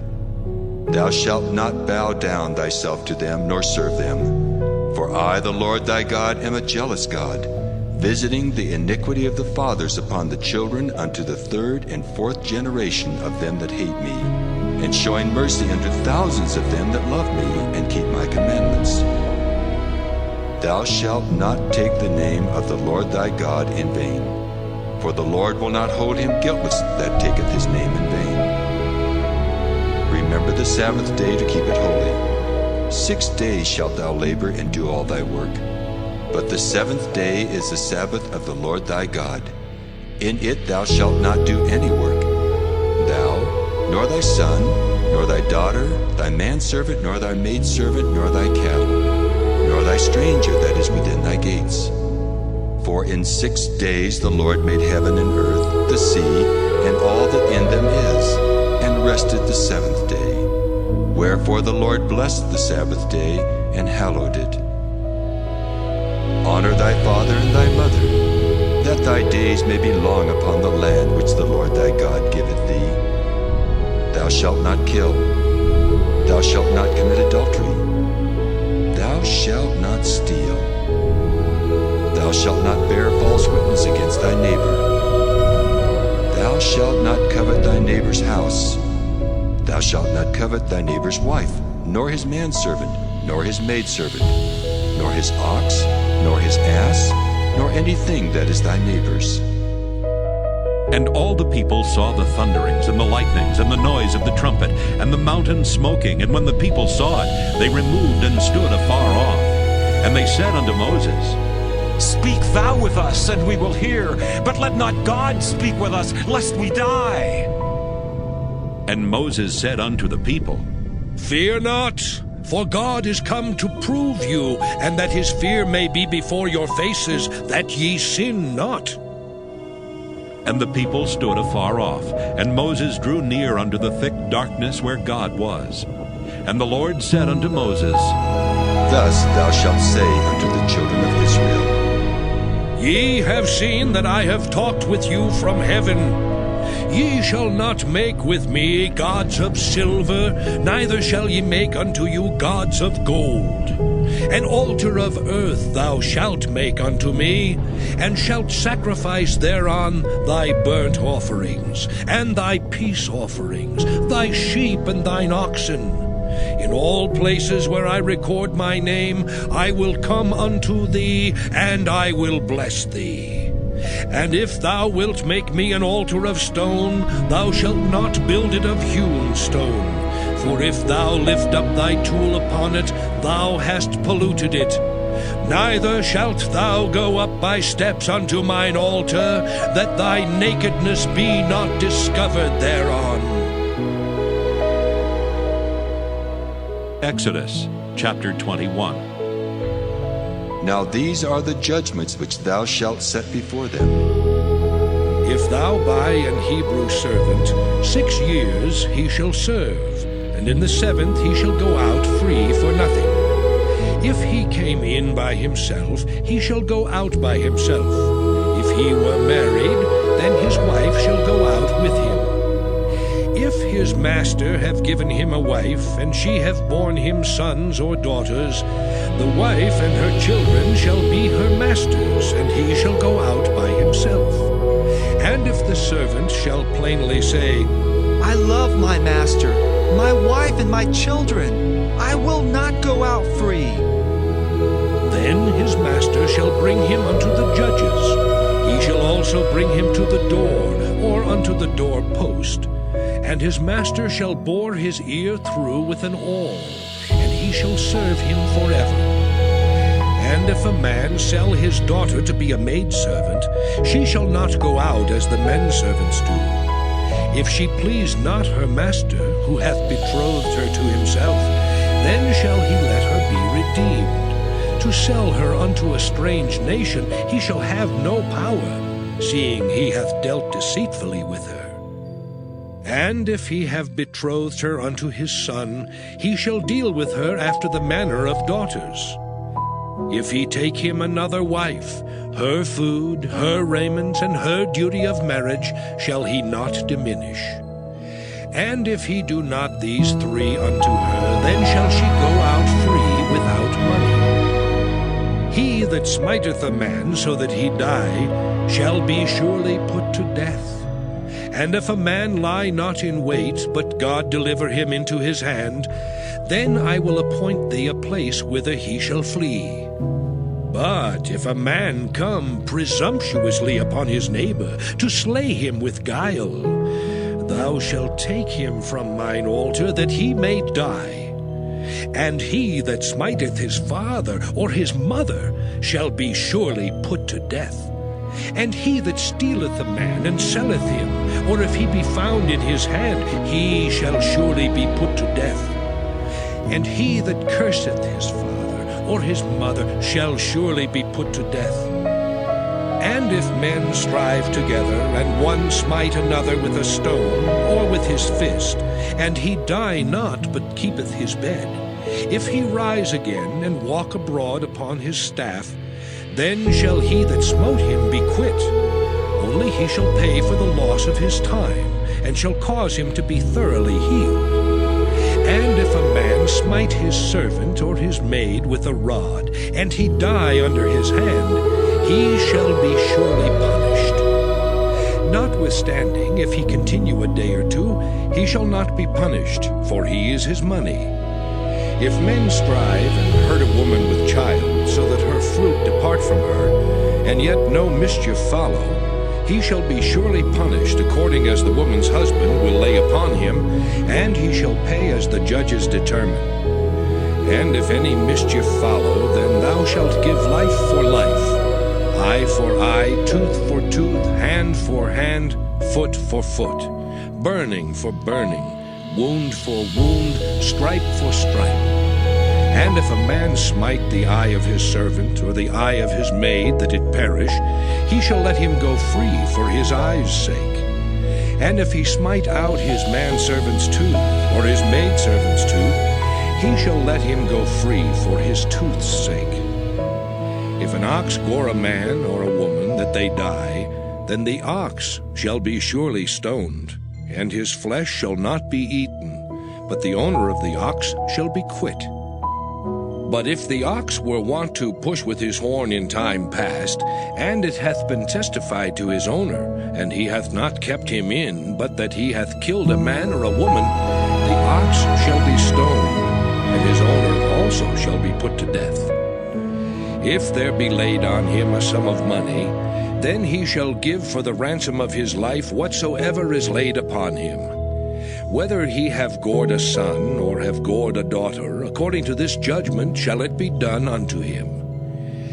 If the ox shall push a manservant or a maidservant, he shall give unto their master 30 shekels of silver, and the ox shall be stoned. And if a man shall open a pit, or if a man shall dig a pit and not cover it, and an ox or an ass fall therein, the owner of the pit shall make it good, and give money unto the owner of them, and the dead beast shall be his. And if one man's ox hurt another's that he die, then they shall sell the live ox, and divide the money of it, and the dead ox also they shall divide. Or if it be known that the ox hath used to push in time past, and his owner hath not kept him in, he shall surely pay ox for ox, and the dead shall be his own. Exodus chapter 22. If a man shall steal an ox or a sheep, and kill it or sell it, he shall restore 5 oxen for an ox, and 4 sheep for a sheep. If a thief be found breaking up, and be smitten that he die, there shall no blood be shed for him. If the sun be risen upon him, there shall be blood shed for him, for he should make full restitution. If he have nothing, then he shall be sold for his theft. If the theft be certainly found in his hand alive, whether it be ox or ass or sheep, he shall restore double. If a man shall cause a field or vineyard to be eaten, and shall put in his beast, and shall feed in another man's field, of the best of his own field and of the best of his own vineyard shall he make restitution. If fire break out and catch in thorns, so that the stacks of corn or the standing corn or the field be consumed therewith, he that kindled the fire shall surely make restitution. If a man shall deliver unto his neighbor money or stuff to keep, and it be stolen out of the man's house, if the thief be found, let him pay double. If the thief be not found, then the master of the house shall be brought unto the judges, to see whether he hath put his hand unto his neighbor's goods. For all manner of trespass, whether it be for ox, for ass, for sheep, for raiment, or for any manner of lost thing which another challengeth to be his, the cause of both parties shall come before the judges. And whom the judges shall condemn, he shall pay double unto his neighbor. If a man deliver unto his neighbor an ass or an ox or a sheep or any beast to keep, and it die or be hurt or driven away, no man seeing it, then shall an oath of the Lord be between them both, that he hath not put his hand unto his neighbor's goods, and the owner of it shall accept thereof, and he shall not make it good. And if it be stolen from him, he shall make restitution unto the owner thereof. If it be torn in pieces, then let him bring it for witness, and he shall not make good that which was torn. And if a man borrow aught of his neighbor, and it be hurt or die, the owner thereof being not with it, he shall surely make it good. But if the owner thereof be with it, he shall not make it good. If it be an hired thing, it came for his hire. And if a man entice a maid that is not betrothed, and lie with her, he shall surely endow her to be his wife. If her father utterly refuse to give her unto him, he shall pay money according to the dowry of virgins. Thou shalt not suffer a witch to live. Whosoever lieth with a beast shall surely be put to death. He that sacrificeth unto any god, save unto the Lord only, he shall be utterly destroyed. Thou shalt neither vex a stranger nor oppress him, for ye were strangers in the land of Egypt. Ye shall not afflict any widow or fatherless child. If thou afflict them in any wise, and they cry at all unto me, I will surely hear their cry. And my wrath shall wax hot, and I will kill you with the sword, and your wives shall be widows, and your children fatherless. If thou lend money to any of my people that is poor by thee, thou shalt not be to him as an usurer, neither shalt thou lay upon him usury. If thou at all take thy neighbor's raiment to pledge, thou shalt deliver it unto him by that the sun goeth down. For that is his covering only, it is his raiment for his skin. Wherein shall he sleep? And it shall come to pass, when he crieth unto me, that I will hear, for I am gracious. Thou shalt not revile the gods, nor curse the ruler of thy people. Thou shalt not delay to offer the first of thy ripe fruits and of thy liquors. The firstborn of thy sons shalt thou give unto me. Likewise shalt thou do with thine oxen and with thy sheep. 7 days it shall be with his dam. On the 8th day thou shalt give it me. And ye shall be holy men unto me. Neither shall ye eat any flesh that is torn of beasts in the field. ye shall cast it to the dogs. Exodus chapter 23. Thou shalt not raise a false report. Put not thine hand with the wicked to be an unrighteous witness. Thou shalt not follow a multitude to do evil, neither shalt thou speak in a cause to decline after many to wrest judgment. Neither shalt thou countenance a poor man in his cause. If thou meet thine enemy's ox or his ass going astray, thou shalt surely bring it back to him again. If thou see the ass of him that hateth thee lying under his burden, and wouldest forbear to help him, thou shalt surely help with him. Thou shalt not wrest the judgment of thy poor in his cause. Keep thee far from a false matter, and the innocent and righteous slay thou not, for I will not justify the wicked. And thou shalt take no gift, for the gift blindeth the wise, and perverteth the words of the righteous. Also thou shalt not oppress a stranger, for ye know the heart of a stranger, seeing ye were strangers in the land of Egypt. And 6 years thou shalt sow thy land, and shalt gather in the fruits thereof. But the 7th year thou shalt let it rest and lie still, that the poor of thy people may eat, and what they leave the beasts of the field shall eat. In like manner thou shalt deal with thy vineyard and with thy oliveyard. 6 days thou shalt do thy work, and on the 7th day thou shalt rest, that thine ox and thine ass may rest, and the son of thy handmaid, and the stranger may be refreshed. And in all things that I have said unto you be circumspect, and make no mention of the name of other gods, neither let it be heard out of thy mouth. 3 times thou shalt keep a feast unto me in the year. Thou shalt keep the feast of unleavened bread. Thou shalt eat unleavened bread 7 days, as I commanded thee in the time appointed of the month Abib. For in it thou camest out from Egypt, and none shall appear before me empty. And the feast of harvest, the first fruits of thy labors, which thou hast sown in the field. And the feast of ingathering, which is in the end of the year, when thou hast gathered in thy labors out of the field. 3 times in the year all thy males shall appear before the Lord God. Thou shalt not offer the blood of my sacrifice with leavened bread, neither shall the fat of my sacrifice remain until the morning.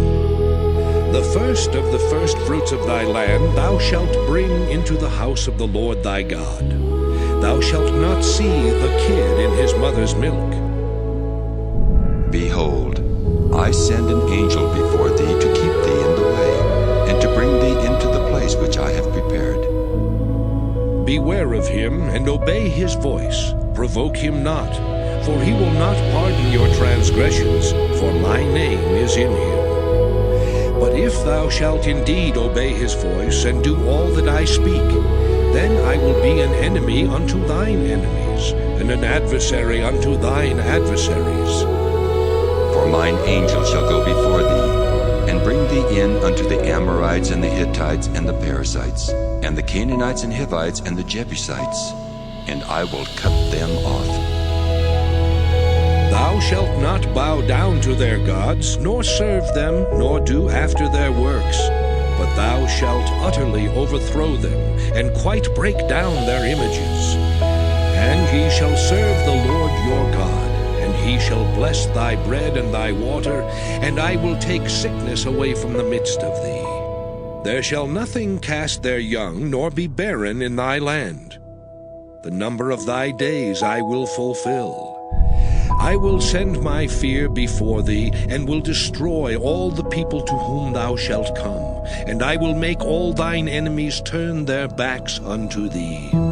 And I will send hornets before thee, which shall drive out the Hivite, the Canaanite, and the Hittite from before thee. I will not drive them out from before thee in 1 year, lest the land become desolate, and the beast of the field multiply against thee. By little and little I will drive them out from before thee, until thou be increased and inherit the land. And I will set thy bounds from the Red Sea even unto the sea of the Philistines, and from the desert unto the river. For I will deliver the inhabitants of the land into your hand, and thou shalt drive them out before thee. Thou shalt make no covenant with them, nor with their gods. They shall not dwell in thy land, lest they make thee sin against me. For if thou serve their gods, it will surely be a snare unto thee. Exodus chapter 24. And he said unto Moses, Come up unto the Lord, thou and Aaron, Nadab and Abihu, and 70 of the elders of Israel, and worship ye afar off. And Moses alone shall come near the Lord. But they shall not come nigh, neither shall the people go up with him. And Moses came and told the people all the words of the Lord, and all the judgments. And all the people answered with one voice, and said, All the words which the Lord hath said will we do. And Moses wrote all the words of the Lord, and rose up early in the morning, and builded an altar under the hill, and 12 pillars, according to the 12 tribes of Israel. And he sent young men of the children of Israel, which offered burnt offerings, and sacrificed peace offerings of oxen unto the Lord. And Moses took half of the blood, and put it in basins, and half of the blood he sprinkled on the altar. And he took the book of the covenant, and read in the audience of the people, and they said, All that the Lord hath said will we do, and be obedient. And Moses took the blood, and sprinkled it on the people, and said, Behold the blood of the covenant which the Lord hath made with you concerning all these words. Then went up Moses and Aaron, Nadab and Abihu, and 70 of the elders of Israel. And they saw the God of Israel. And there was under his feet, as it were, a paved work of a sapphire stone, and as it were the body of heaven in his clearness. And upon the nobles of the children of Israel he laid not his hand.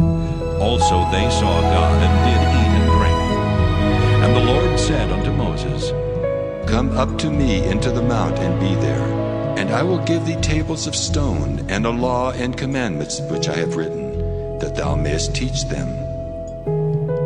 And Moses rose up, and his minister Joshua. And Moses went up into the mount of God. And he said unto the elders, Tarry ye here for us, until we come again unto you. And behold, Aaron and Hur are with you. If any man have any matters to do, let him come unto them. And Moses went up into the mount, and a cloud covered the mount. And the glory of the Lord abode upon Mount Sinai, and the cloud covered it 6 days. And the 7th day he called unto Moses out of the midst of the cloud. And the sight of the glory of the Lord was like devouring fire on the top of the mount in the eyes of the children of Israel. And Moses went into the midst of the cloud, and gat him up into the mount. And Moses was in the mount 40 days and 40 nights. Exodus chapter 25. And the Lord spake unto Moses, saying, Speak unto the children of Israel, that they bring me an offering. Of every man that giveth it willingly with his heart, ye shall take my offering. And this is the offering which ye shall take of them. Gold and silver and brass, and blue and purple and scarlet, and fine linen and goat's hair, and ram skins dyed red, and badger's skins and shittim wood, oil for the light, spices for anointing oil and for sweet incense, onyx stones and stones to be set in the ephod and in the breastplate. And let them make me a sanctuary, that I may dwell among them, according to all that I show thee after the pattern of the tabernacle, and the pattern of all the instruments thereof, even so shall ye make it. And they shall make an ark of shittim wood. 2 cubits and a half shall be the length thereof, and 1 cubit and a half the breadth thereof, and 1 cubit and a half the height thereof. And thou shalt overlay it with pure gold, within and without shalt thou overlay it, and shalt make upon it a crown of gold round about. And thou shalt cast 4 rings of gold for it, and put them in the 4 corners thereof, and 2 rings shall be in the one side of it, and 2 rings in the other side of it. And thou shalt make staves of shittim wood, and overlay them with gold. And thou shalt put the staves into the rings by the sides of the ark, that the ark may be borne with them. The staves shall be in the rings of the ark, they shall not be taken from it. And thou shalt put into the ark the testimony which I shall give thee. And thou shalt make a mercy seat of pure gold. 2 cubits and a half shall be the length thereof, and 1 cubit and a half the breadth thereof. And thou shalt make 2 cherubims of gold. Of beaten work shalt thou make them in the 2 ends of the mercy seat. And make 1 cherub on the one end, and the other cherub on the other end. Even of the mercy seat shall ye make the cherubims on the 2 ends thereof. And the cherubims shall stretch forth their wings on high, covering the mercy seat with their wings, and their faces shall look one to another. Toward the mercy seat shall the faces of the cherubims be. And thou shalt put the mercy seat above upon the ark. And in the ark thou shalt put the testimony that I shall give thee. And there I will meet with thee, and I will commune with thee from above the mercy seat, from between the 2 cherubims which are upon the ark of the testimony, of all things which I will give thee in commandment unto the children of Israel. Thou shalt also make a table of shittim wood. 2 cubits shall be the length thereof, and 1 cubit the breadth thereof, and 1 cubit and a half the height thereof. And thou shalt overlay it with pure gold, and make thereto a crown of gold round about. And thou shalt make unto it a border of an hand breadth round about. And thou shalt make a golden crown to the border thereof round about. And thou shalt make for it 4 rings of gold, and put the rings in the 4 corners that are on the 4 feet thereof. Over against the border shall the rings be for places of the staves to bear the table. And thou shalt make the staves of shittim wood, and overlay them with gold, that the table may be borne with them. And thou shalt make the dishes thereof, and spoons thereof, and covers thereof, and bowls thereof, to cover withal. Of pure gold shalt thou make them. And thou shalt set upon the table showbread before me alway. And thou shalt make a candlestick of pure gold. Of beaten work shall the candlestick be made. His shaft and his branches, his bowls, his knops and his flowers shall be of the same. And 6 branches shall come out of the sides of it.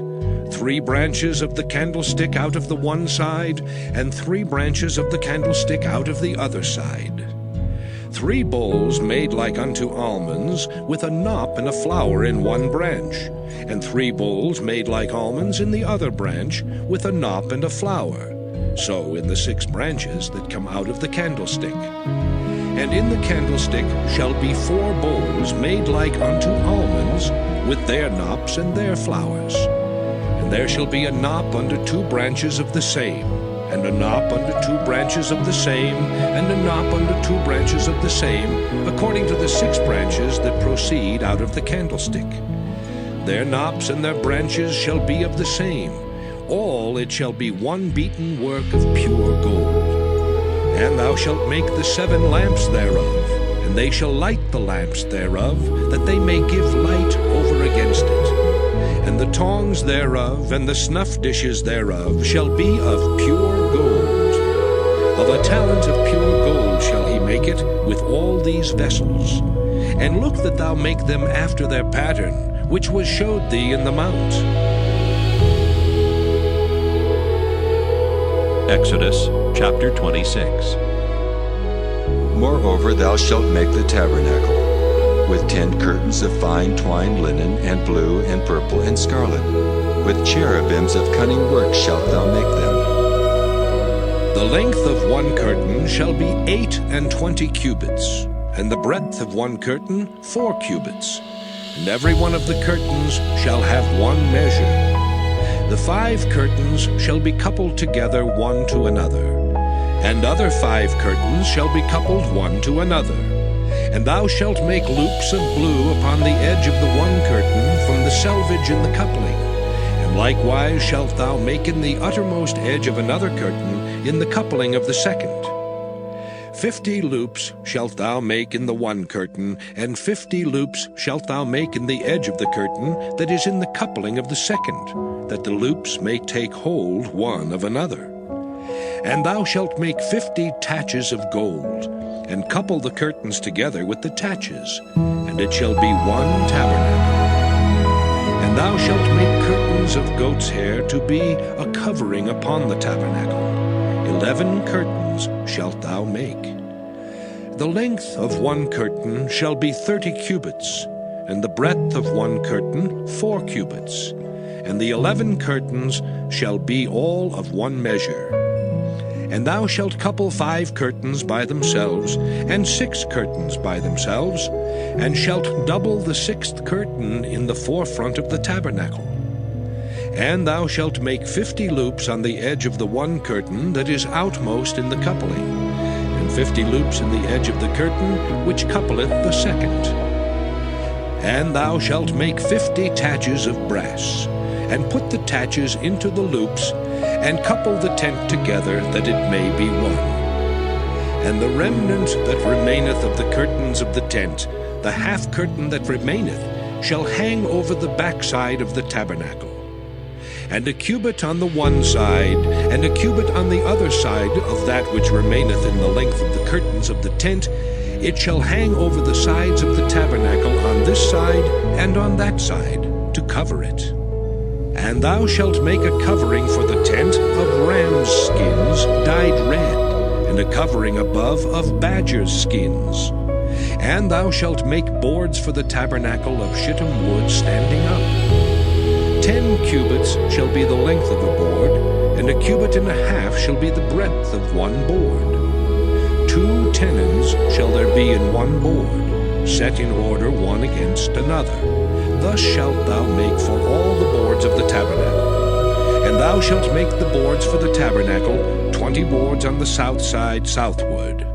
And thou shalt make 40 sockets of silver under the 20 boards, 2 sockets under one board for his 2 tenons, and 2 sockets under another board for his 2 tenons. And for the second side of the tabernacle, on the north side, there shall be 20 boards, and there 40 sockets of silver, 2 sockets under one board, and 2 sockets under another board. And for the sides of the tabernacle westward, thou shalt make 6 boards. And 2 boards shalt thou make for the corners of the tabernacle in the 2 sides. And they shall be coupled together beneath, and they shall be coupled together above the head of it unto one ring. Thus shall it be for them both. They shall be for the 2 corners. And they shall be 8 boards, and their sockets of silver 16 sockets, 2 sockets under one board, and 2 sockets under another board. And thou shalt make bars of shittim wood, 5 for the boards of the one side of the tabernacle, and 5 bars for the boards of the other side of the tabernacle, and 5 bars for the boards of the side of the tabernacle for the 2 sides westward. And the middle bar in the midst of the boards shall reach from end to end. And thou shalt overlay the boards with gold, and make their rings of gold for places for the bars. And thou shalt overlay the bars with gold. And thou shalt rear up the tabernacle according to the fashion thereof which was showed thee in the mount. And thou shalt make a veil of blue and purple and scarlet, and fine twined linen of cunning work. With cherubims shall it be made. And thou shalt hang it upon 4 pillars of shittim wood overlaid with gold. Their hooks shall be of gold upon the 4 sockets of silver. And thou shalt hang up the veil under the taches, that thou mayest bring in thither within the veil the ark of the testimony. And the veil shall divide unto you between the holy place and the most holy. And thou shalt put the mercy seat upon the ark of the testimony in the most holy place. And thou shalt set the table without the veil, and the candlestick over against the table on the side of the tabernacle toward the south. And thou shalt put the table on the north side. And thou shalt make an hanging for the door of the tent of blue and purple and scarlet and fine twined linen, wrought with needlework. And thou shalt make for the hanging 5 pillars of shittim wood, and overlay them with gold, and their hooks shall be of gold, and thou shalt cast 5 sockets of brass for them. Exodus chapter 27. And thou shalt make an altar of shittim wood, 5 cubits long and 5 cubits broad. The altar shall be 4 square, and the height thereof shall be 3 cubits. And thou shalt make the horns of it upon the 4 corners thereof. His horns shall be of the same, and thou shalt overlay it with brass.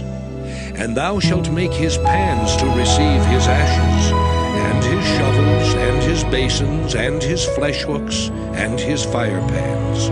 All the vessels thereof thou shalt make of brass. And thou shalt make for it a grate of network of brass, and upon the net shalt thou make 4 brazen rings in the 4 corners thereof. And thou shalt put it under the compass of the altar beneath, that the net may be even to the midst of the altar. And thou shalt make staves for the altar, staves of shittim wood, and overlay them with brass. And the staves shall be put into the rings, and the staves shall be upon the 2 sides of the altar, to bear it. Hollow with boards shalt thou make it, as it was showed thee in the mount, so shall they make it. And thou shalt make the court of the tabernacle. For the south side southward there shall be hangings for the court of fine twined linen of 100 cubits long for one side. And the 20 pillars thereof and their 20 sockets shall be of brass. The hooks of the pillars and their fillets shall be of silver.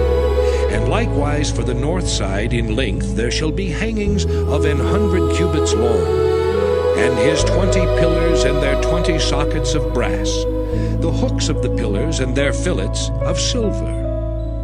And for the breadth of the court on the west side shall be hangings of 50 cubits, their pillars 10 and their sockets 10. And the breadth of the court on the east side eastward shall be 50 cubits. The hangings of one side of the gate shall be 15 cubits, their pillars 3 and their sockets 3. And on the other side shall be hangings 15 cubits, their pillars 3 and their sockets 3. And for the gate of the court shall be an hanging of 20 cubits, of blue and purple and scarlet and fine twined linen, wrought with needlework. And their pillars shall be 4, and their sockets 4. All the pillars round about the court shall be filleted with silver. Their hooks shall be of silver, and their sockets of brass. The length of the court shall be 100 cubits, and the breadth 50 everywhere, and the height 5 cubits of fine twined linen, and their sockets of brass. All the vessels of the tabernacle in all the service thereof, and all the pins thereof, and all the pins of the court shall be of brass. And thou shalt command the children of Israel that they bring thee pure olive oil beaten for the light, to cause the lamp to burn always. In the tabernacle of the congregation without the veil, which is before the testimony, Aaron and his sons shall order it from evening to morning before the Lord. It shall be a statute forever unto their generations on the behalf of the children of Israel. Exodus chapter 28. And take thou unto thee Aaron thy brother and his sons with him from among the children of Israel, that he may minister unto me in the priest's office. Even Aaron, Nadab and Abihu, Eleazar and Ithamar, Aaron's sons. And thou shalt make holy garments for Aaron thy brother for glory and for beauty. And thou shalt speak unto all that are wise-hearted, whom I have filled with the spirit of wisdom, that they may make Aaron's garments to consecrate him. that he may minister unto me in the priest's office. And these are the garments which they shall make: a breastplate, and an ephod, and a robe, and a broidered coat, a mitre, and a girdle. And they shall make holy garments for Aaron thy brother and his sons, that he may minister unto me in the priest's office. And they shall take gold, and blue, and purple, and scarlet, and fine linen. And they shall make the ephod of gold, of blue, and of purple, of scarlet, and fine twined linen, with cunning work. It shall have the 2 shoulder pieces thereof joined at the 2 edges thereof, and so it shall be joined together. And the curious girdle of the ephod, which is upon it, shall be of the same, according to the work thereof, even of gold, of blue, and purple, and scarlet, and fine twined linen. And thou shalt take 2 onyx stones, and grave on them the names of the children of Israel, 6 of their names on one stone, and the other 6 names of the rest on the other stone, according to their birth.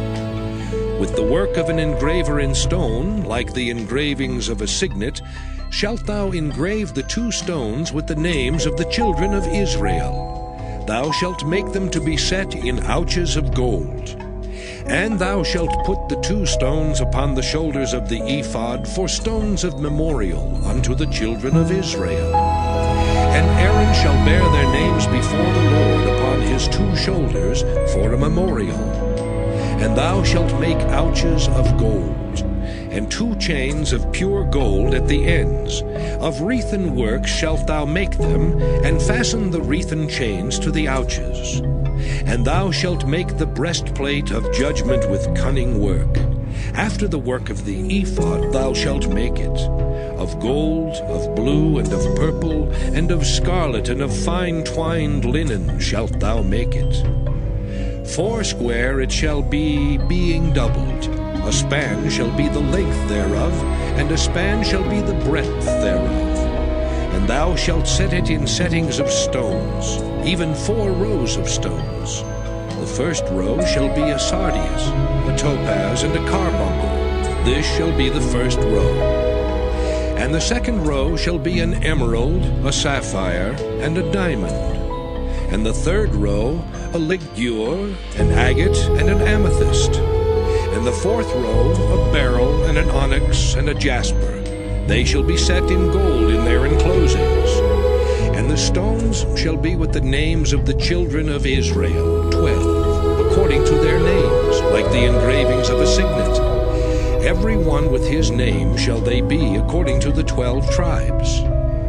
And thou shalt make upon the breastplate chains at the ends of wreathen work of pure gold. And thou shalt make upon the breastplate 2 rings of gold, and shalt put the 2 rings on the 2 ends of the breastplate. And thou shalt put the 2 wreathen chains of gold in the 2 rings which are on the ends of the breastplate. And the other 2 ends of the 2 wreathen chains thou shalt fasten in the 2 ouches, and put them on the shoulder pieces of the ephod before it. And thou shalt make 2 rings of gold, and thou shalt put them upon the 2 ends of the breastplate in the border thereof, which is in the side of the ephod inward.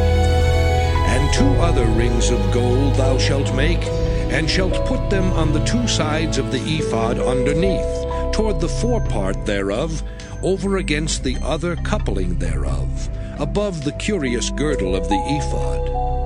And they shall bind the breastplate by the rings thereof unto the rings of the ephod with a lace of blue, that it may be above the curious girdle of the ephod, and that the breastplate be not loosed from the ephod.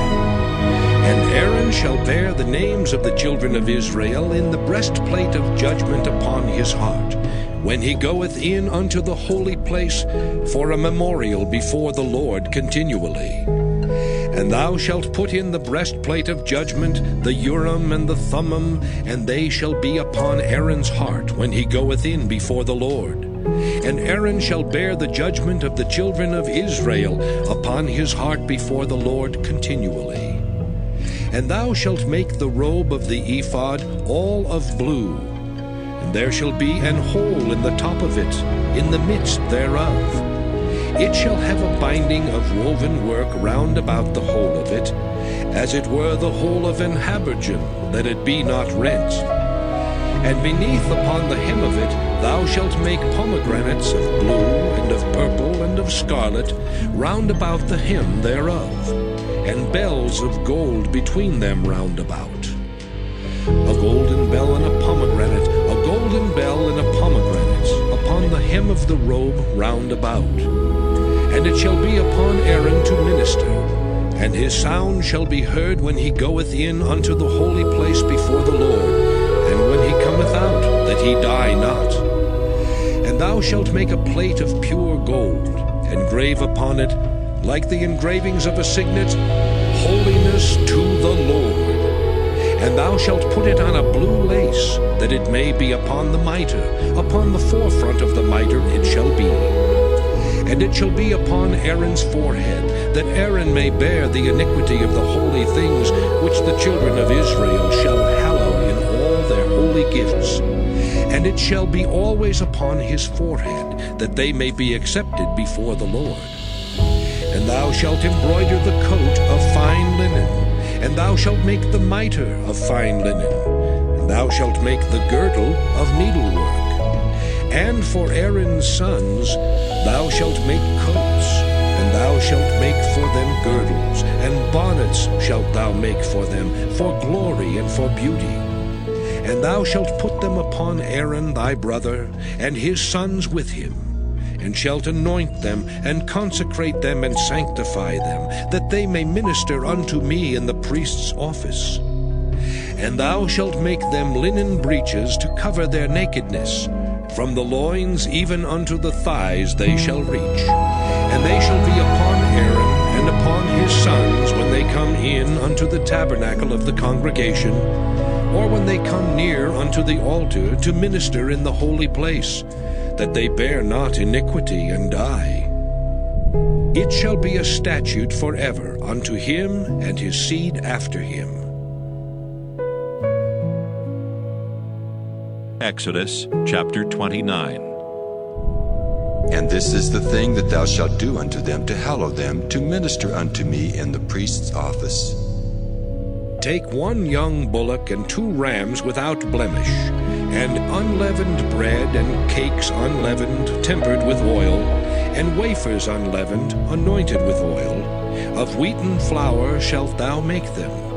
And thou shalt put them into 1 basket, and bring them in the basket with the bullock and the 2 rams.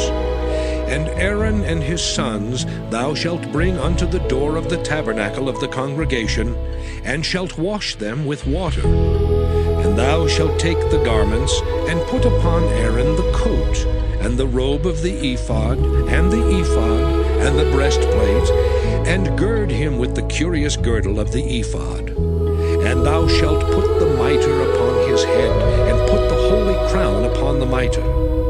Then shalt thou take the anointing oil, and pour it upon his head, and anoint him. And thou shalt bring his sons, and put coats upon them. And thou shalt gird them with girdles, Aaron and his sons, and put the bonnets on them. And the priest's office shall be theirs for a perpetual statute. And thou shalt consecrate Aaron and his sons. And thou shalt cause a bullock to be brought before the tabernacle of the congregation. And Aaron and his sons shall put their hands upon the head of the bullock. And thou shalt kill the bullock before the Lord, by the door of the tabernacle of the congregation. And thou shalt take of the blood of the bullock, and put it upon the horns of the altar with thy finger, and pour all the blood beside the bottom of the altar. And thou shalt take all the fat that covereth the inwards, and the caul that is above the liver, and the 2 kidneys, and the fat that is upon them, and burn them upon the altar.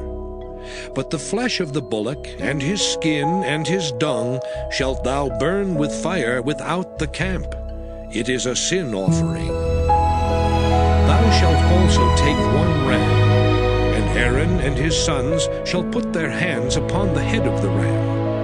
And thou shalt slay the ram, and thou shalt take his blood, and sprinkle it round about upon the altar. And thou shalt cut the ram in pieces, and wash the inwards of him, and his legs, and put them unto his pieces, and unto his head. And thou shalt burn the whole ram upon the altar. It is a burnt offering unto the Lord. It is a sweet savour, an offering made by fire unto the Lord. And thou shalt take the other ram, and Aaron and his sons shall put their hands upon the head of the ram. Then shalt thou kill the ram, and take of his blood, and put it upon the tip of the right ear of Aaron, and upon the tip of the right ear of his sons, and upon the thumb of their right hand, and upon the great toe of their right foot, and sprinkle the blood upon the altar round about. And thou shalt take of the blood that is upon the altar, and of the anointing oil, and sprinkle it upon Aaron, and upon his garments, and upon his sons, and upon the garments of his sons with him. And he shall be hallowed, and his garments, and his sons' garments with him.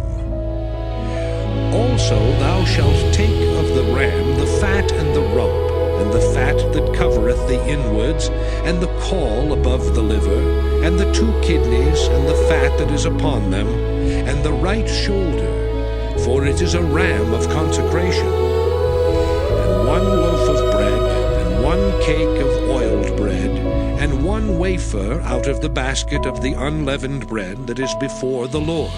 And thou shalt put all in the hands of Aaron, and in the hands of his sons, and shalt wave them for a wave offering before the Lord. And thou shalt receive them of their hands, and burn them upon the altar for a burnt offering, for a sweet savour before the Lord. It is an offering made by fire unto the Lord. And thou shalt take the breast of the ram of Aaron's consecration, and wave it for a wave offering before the Lord. And it shall be thy part. And thou shalt sanctify the breast of the wave offering, and the shoulder of the heave offering, which is waved and which is heaved up, of the ram of the consecration, even of that which is for Aaron, and of that which is for his sons. And it shall be Aaron's and his sons by a statute forever from the children of Israel. For it is an heave offering, and it shall be an heave offering from the children of Israel of the sacrifice of their peace offerings, even their heave offering unto the Lord.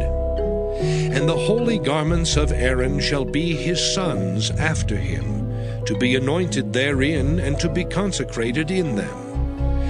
And that son that is priest in his stead shall put them on 7 days, when he cometh into the tabernacle of the congregation to minister in the holy place. And thou shalt take the ram of the consecration, and seethe his flesh in the holy place. And Aaron and his sons shall eat the flesh of the ram, and the bread that is in the basket by the door of the tabernacle of the congregation. And they shall eat those things wherewith the atonement was made, to consecrate and to sanctify them. But a stranger shall not eat thereof, because they are holy. And if aught of the flesh of the consecrations, or of the bread, remain unto the morning, then thou shalt burn the remainder with fire. It shall not be eaten, because it is holy. And thus shalt thou do unto Aaron, and to his sons according to all things which I have commanded thee. 7 days shalt thou consecrate them. And thou shalt offer every day a bullock for a sin offering for atonement. And thou shalt cleanse the altar, when thou hast made an atonement for it, and thou shalt anoint it to sanctify it. 7 days thou shalt make an atonement for the altar, and sanctify it. And it shall be an altar most holy. Whatsoever toucheth the altar shall be holy. Now this is that which thou shalt offer upon the altar: 2 lambs of the first year, day by day, continually. The 1 lamb thou shalt offer in the morning, and the other lamb thou shalt offer at even. And with the one lamb 1/10 deal of flour mingled with the 4th part of an hin of beaten oil, and the 4th part of an hin of wine for a drink offering. And the other lamb thou shalt offer at even, and shalt do thereto according to the meat offering of the morning, and according to the drink offering thereof, for a sweet savor, an offering made by fire unto the Lord. This shall be a continual burnt offering throughout your generations, at the door of the tabernacle of the congregation before the Lord, where I will meet you to speak there unto thee. And there I will meet with the children of Israel, and the tabernacle shall be sanctified by my glory. And I will sanctify the tabernacle of the congregation and the altar. I will sanctify also both Aaron and his sons to minister to me in the priest's office. And I will dwell among the children of Israel, and will be their God. And they shall know that I am the Lord their God, that brought them forth out of the land of Egypt, that I may dwell among them. I am the Lord their God. Exodus chapter 30. And thou shalt make an altar to burn incense upon.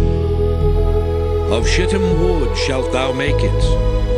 A cubit shall be the length thereof, and a cubit the breadth thereof. 4 square shall it be, and 2 cubits shall be the height thereof.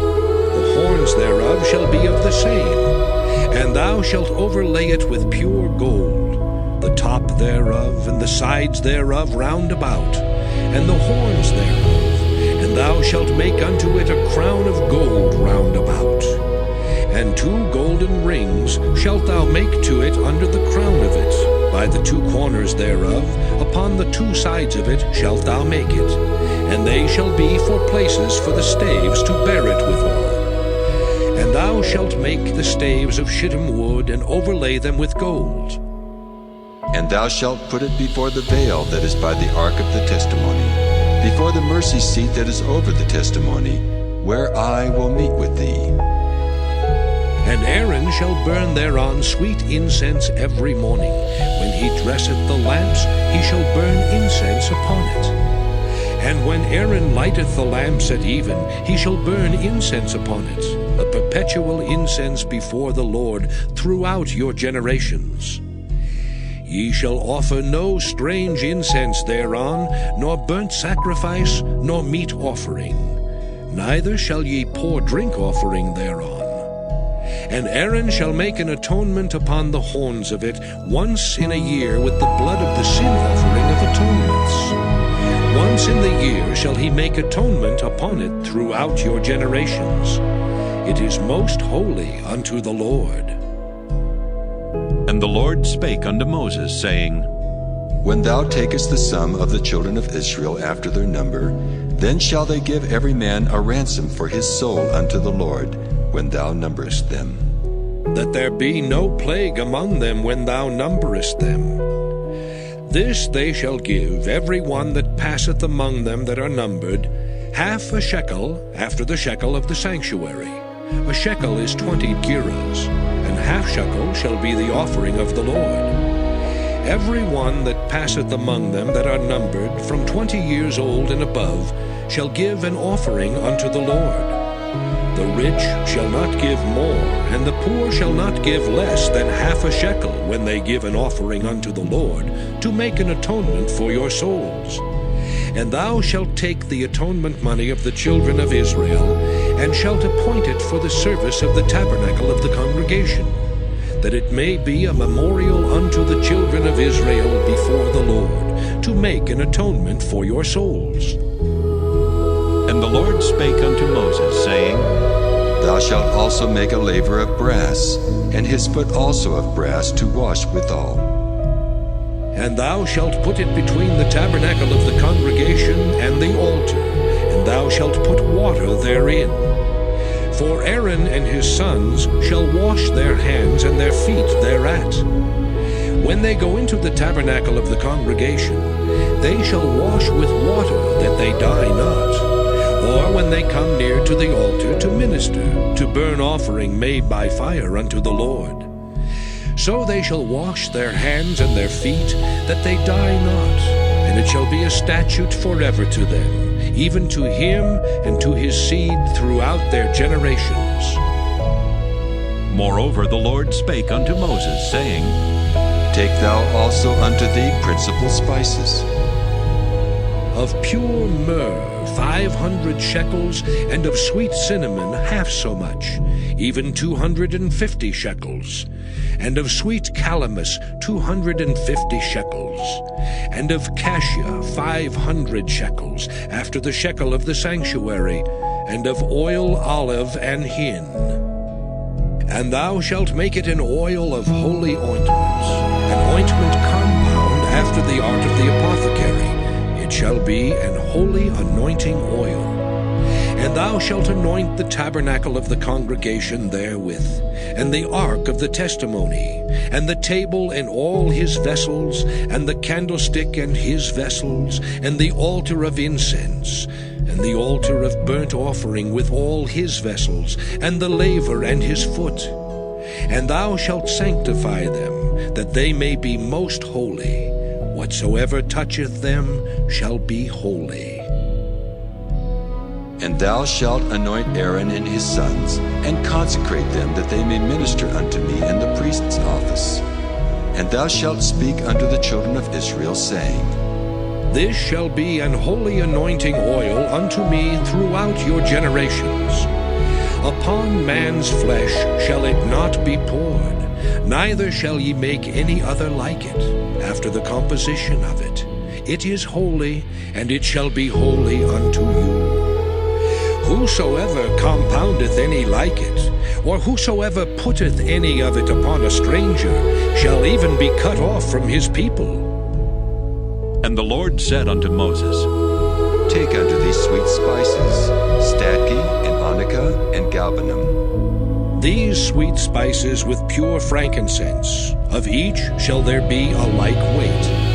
And thou shalt make it a perfume, a confection after the art of the apothecary, tempered together, pure and holy. And thou shalt beat some of it very small, and put of it before the testimony in the tabernacle of the congregation, where I will meet with thee. It shall be unto you most holy. And as for the perfume which thou shalt make, ye shall not make to yourselves according to the composition thereof. It shall be unto thee holy for the Lord. Whosoever shall make like unto that, to smell thereto, shall even be cut off from his people. Exodus chapter 31. And the Lord spake unto Moses, saying, See, I have called by name Bezaleel, the son of Uri, the son of Hur, of the tribe of Judah.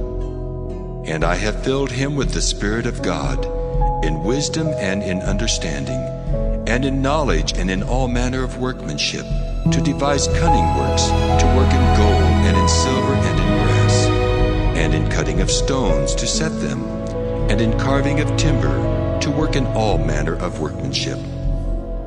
And I, behold, I have given with him Aholiab, the son of Ahisamach, of the tribe of Dan.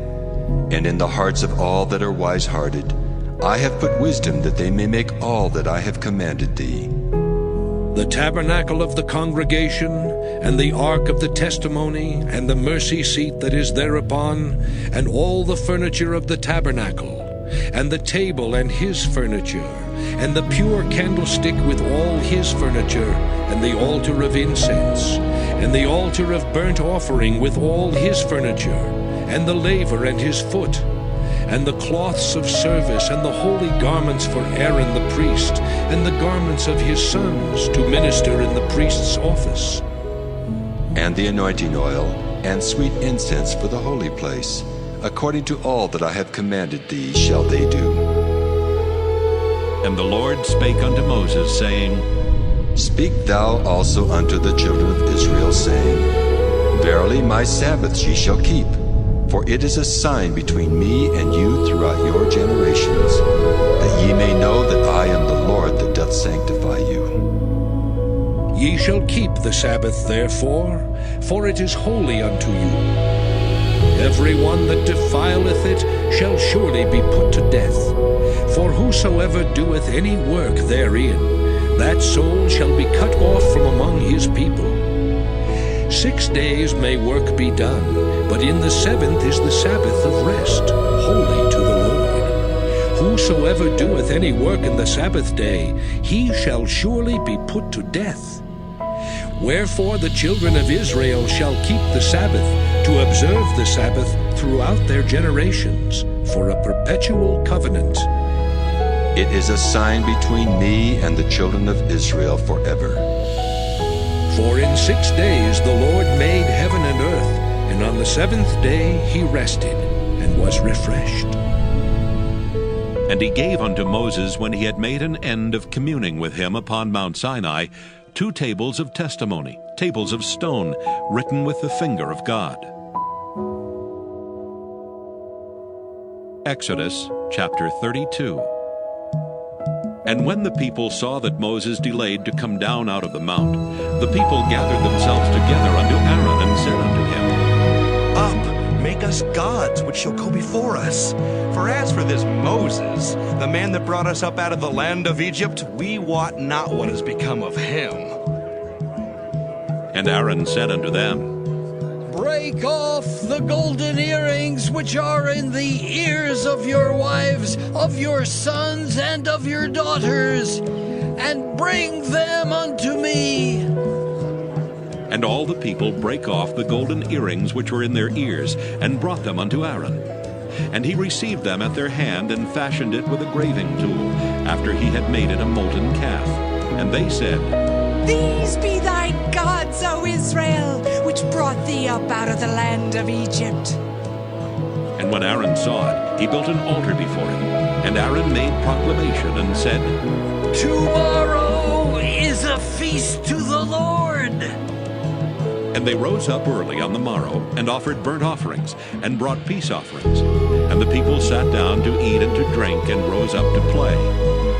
And the Lord said unto Moses, Go, get thee down, for thy people which thou broughtest out of the land of Egypt have corrupted themselves.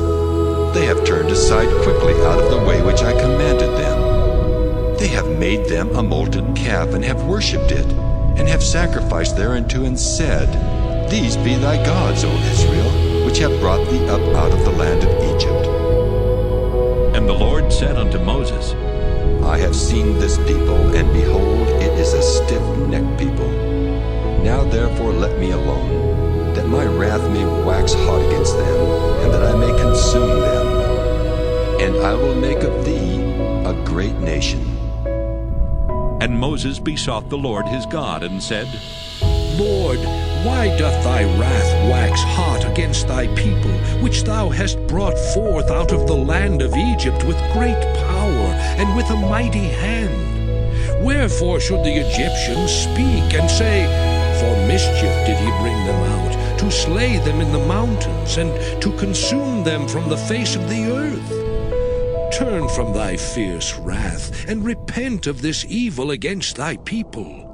Remember Abraham, Isaac, and Israel, thy servants, to whom thou swarest by thine own self, and saidst unto them, I will multiply your seed as the stars of heaven, and all this land that I have spoken of will I give unto your seed, and they shall inherit it forever.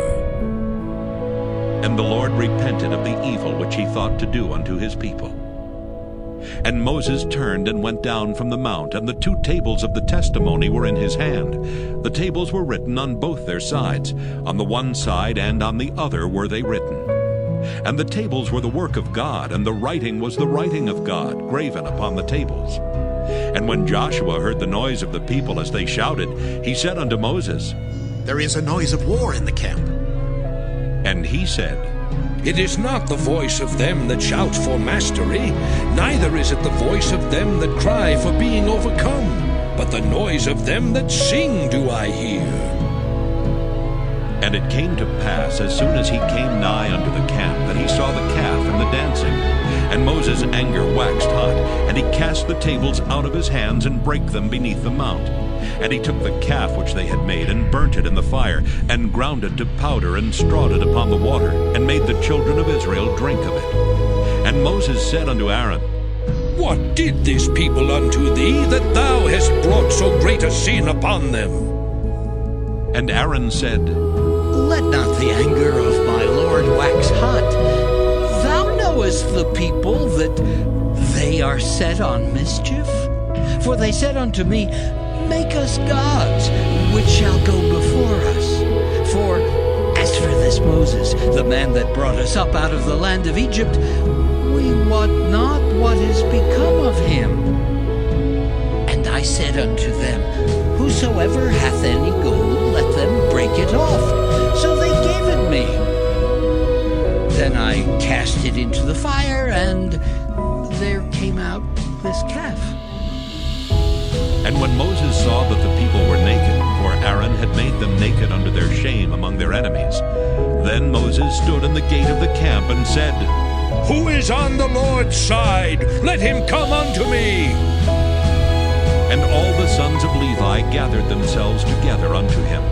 And he said unto them, Thus saith the Lord God of Israel, Put every man his sword by his side, and go in and out from gate to gate throughout the camp, and slay every man his brother, and every man his companion, and every man his neighbor. And the children of Levi did according to the word of Moses. And there fell of the people that day about 3,000 men. For Moses had said, Consecrate yourselves today to the Lord, even every man upon his son and upon his brother, that he may bestow upon you a blessing this day. And it came to pass on the morrow that Moses said unto the people, Ye have sinned a great sin, and now I will go up unto the Lord. Peradventure I shall make an atonement for your sin. And Moses returned unto the Lord and said, Oh, this people have sinned a great sin, and have made them gods of gold. Yet now, if thou wilt forgive their sin, and if not, blot me, I pray thee, out of thy book which thou hast written. And the Lord said unto Moses, Whosoever hath sinned against me, him will I blot out of my book. Therefore now go, lead the people unto the place of which I have spoken unto thee. Behold, mine angel shall go before thee. Nevertheless, in the day when I visit, I will visit their sin upon them. And the Lord plagued the people because they made the calf which Aaron made. Exodus chapter 33. And the Lord said unto Moses, Depart and go up hence, thou and the people which thou hast brought up out of the land of Egypt, unto the land which I swear unto Abraham, to Isaac, and to Jacob, saying, Unto thy seed will I give it. And I will send an angel before thee, and I will drive out the Canaanite, the Amorite, and the Hittite, and the Perizzite, the Hivite, and the Jebusite, unto a land flowing with milk and honey, for I will not go up in the midst of thee, for thou art a stiff-necked people, lest I consume thee in the way. And when the people heard these evil tidings, they mourned, and no man did put on him his ornaments.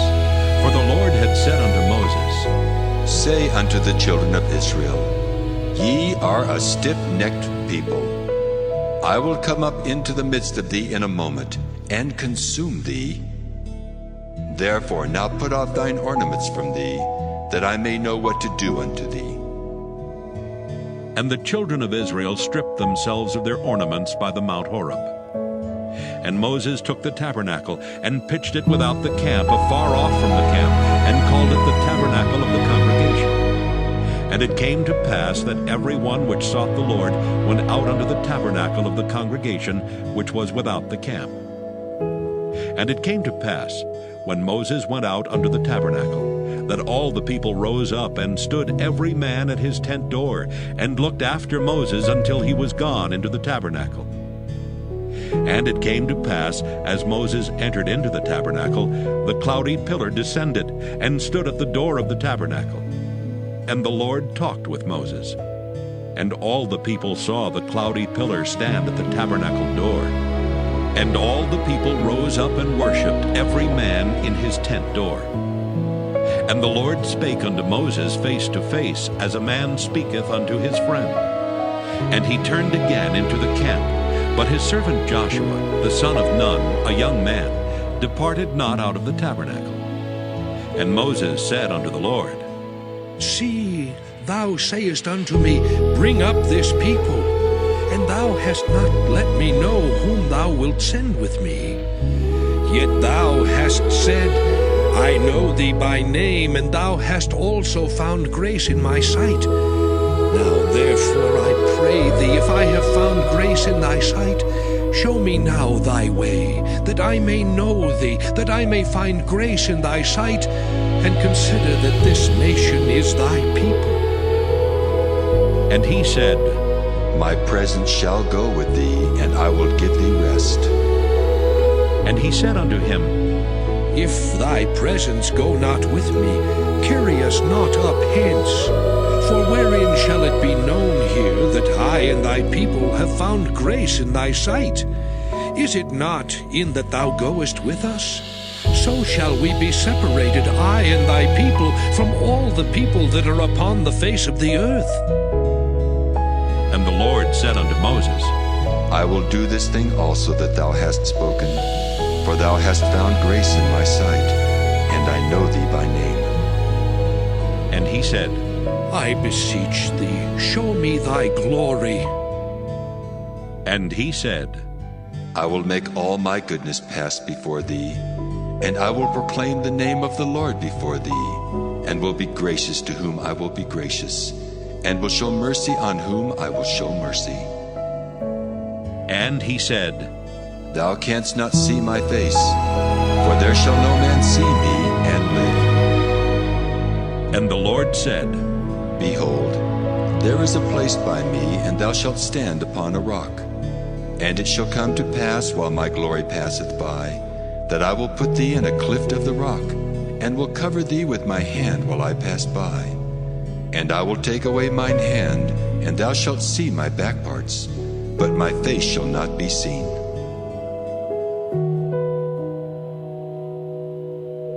Exodus chapter 34. And the Lord said unto Moses, Hew thee 2 tables of stone like unto the first, and I will write upon these tables the words that were in the first tables which thou breakest. And be ready in the morning, and come up in the morning unto Mount Sinai, and present thyself there to me in the top of the mount. And no man shall come up with thee, neither let any man be seen throughout all the mount, neither let the flocks nor herds feed before that mount. And he hewed 2 tables of stone like unto the first. And Moses rose up early in the morning, and went up unto Mount Sinai, as the Lord had commanded him, and took in his hand the 2 tables of stone. And the Lord descended in the cloud, and stood with him there, and proclaimed the name of the Lord. And the Lord passed by before him, and proclaimed, The Lord God, merciful and gracious, long-suffering and abundant in goodness and truth, keeping mercy for thousands, forgiving iniquity and transgression and sin, and that will by no means clear the guilty, visiting the iniquity of the fathers upon the children, and upon the children's children, unto the 3rd and to the 4th generation. And Moses made haste, and bowed his head toward the earth, and worshipped. And he said, If now I have found grace in thy sight, O Lord, let my Lord, I pray thee, go among us. For it is a stiff-necked people, and pardon our iniquity and our sin, and take us for thine inheritance. And he said, Behold, I make a covenant. Before all thy people I will do marvels such as have not been done in all the earth, nor in any nation. And all the people among which thou art shall see the work of the Lord. For it is a terrible thing that I will do with thee. Observe thou that which I command thee this day. Behold, I drive out before thee the Amorite, and the Canaanite, and the Hittite, and the Perizzite, and the Hivite, and the Jebusite.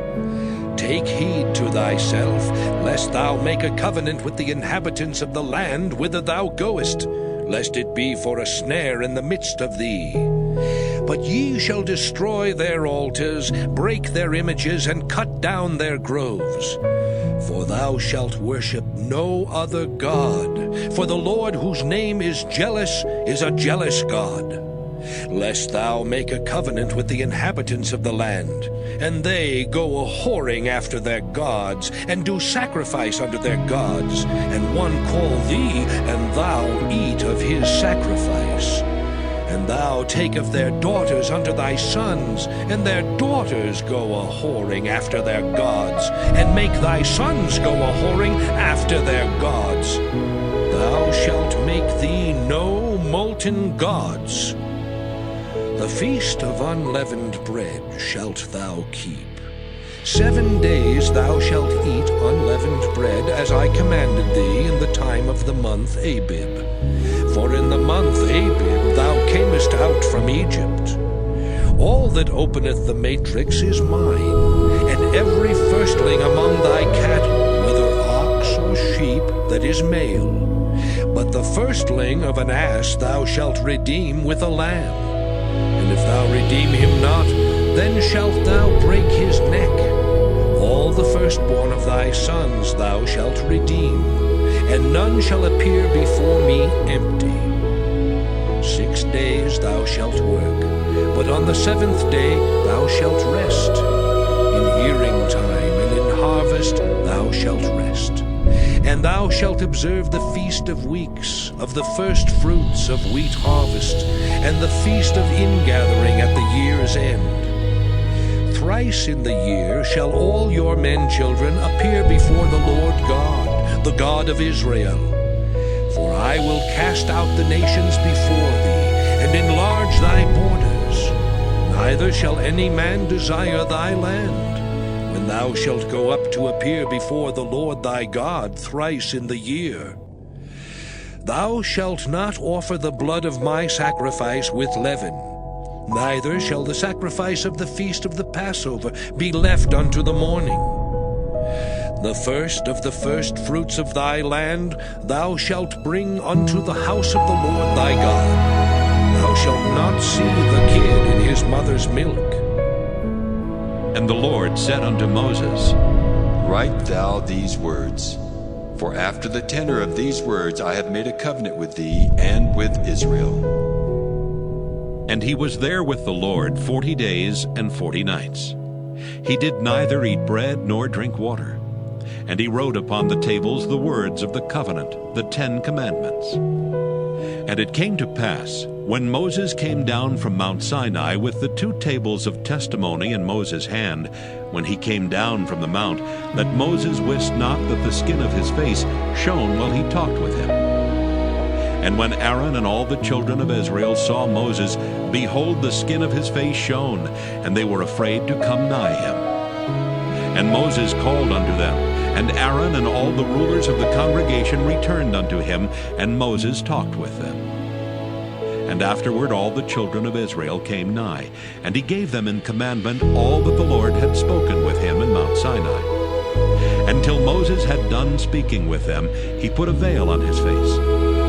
But when Moses went in before the Lord to speak with him, he took the veil off until he came out. And he came out and spake unto the children of Israel that which he was commanded. And the children of Israel saw the face of Moses, that the skin of Moses' face shone. And Moses put the veil upon his face again, until he went in to speak with him.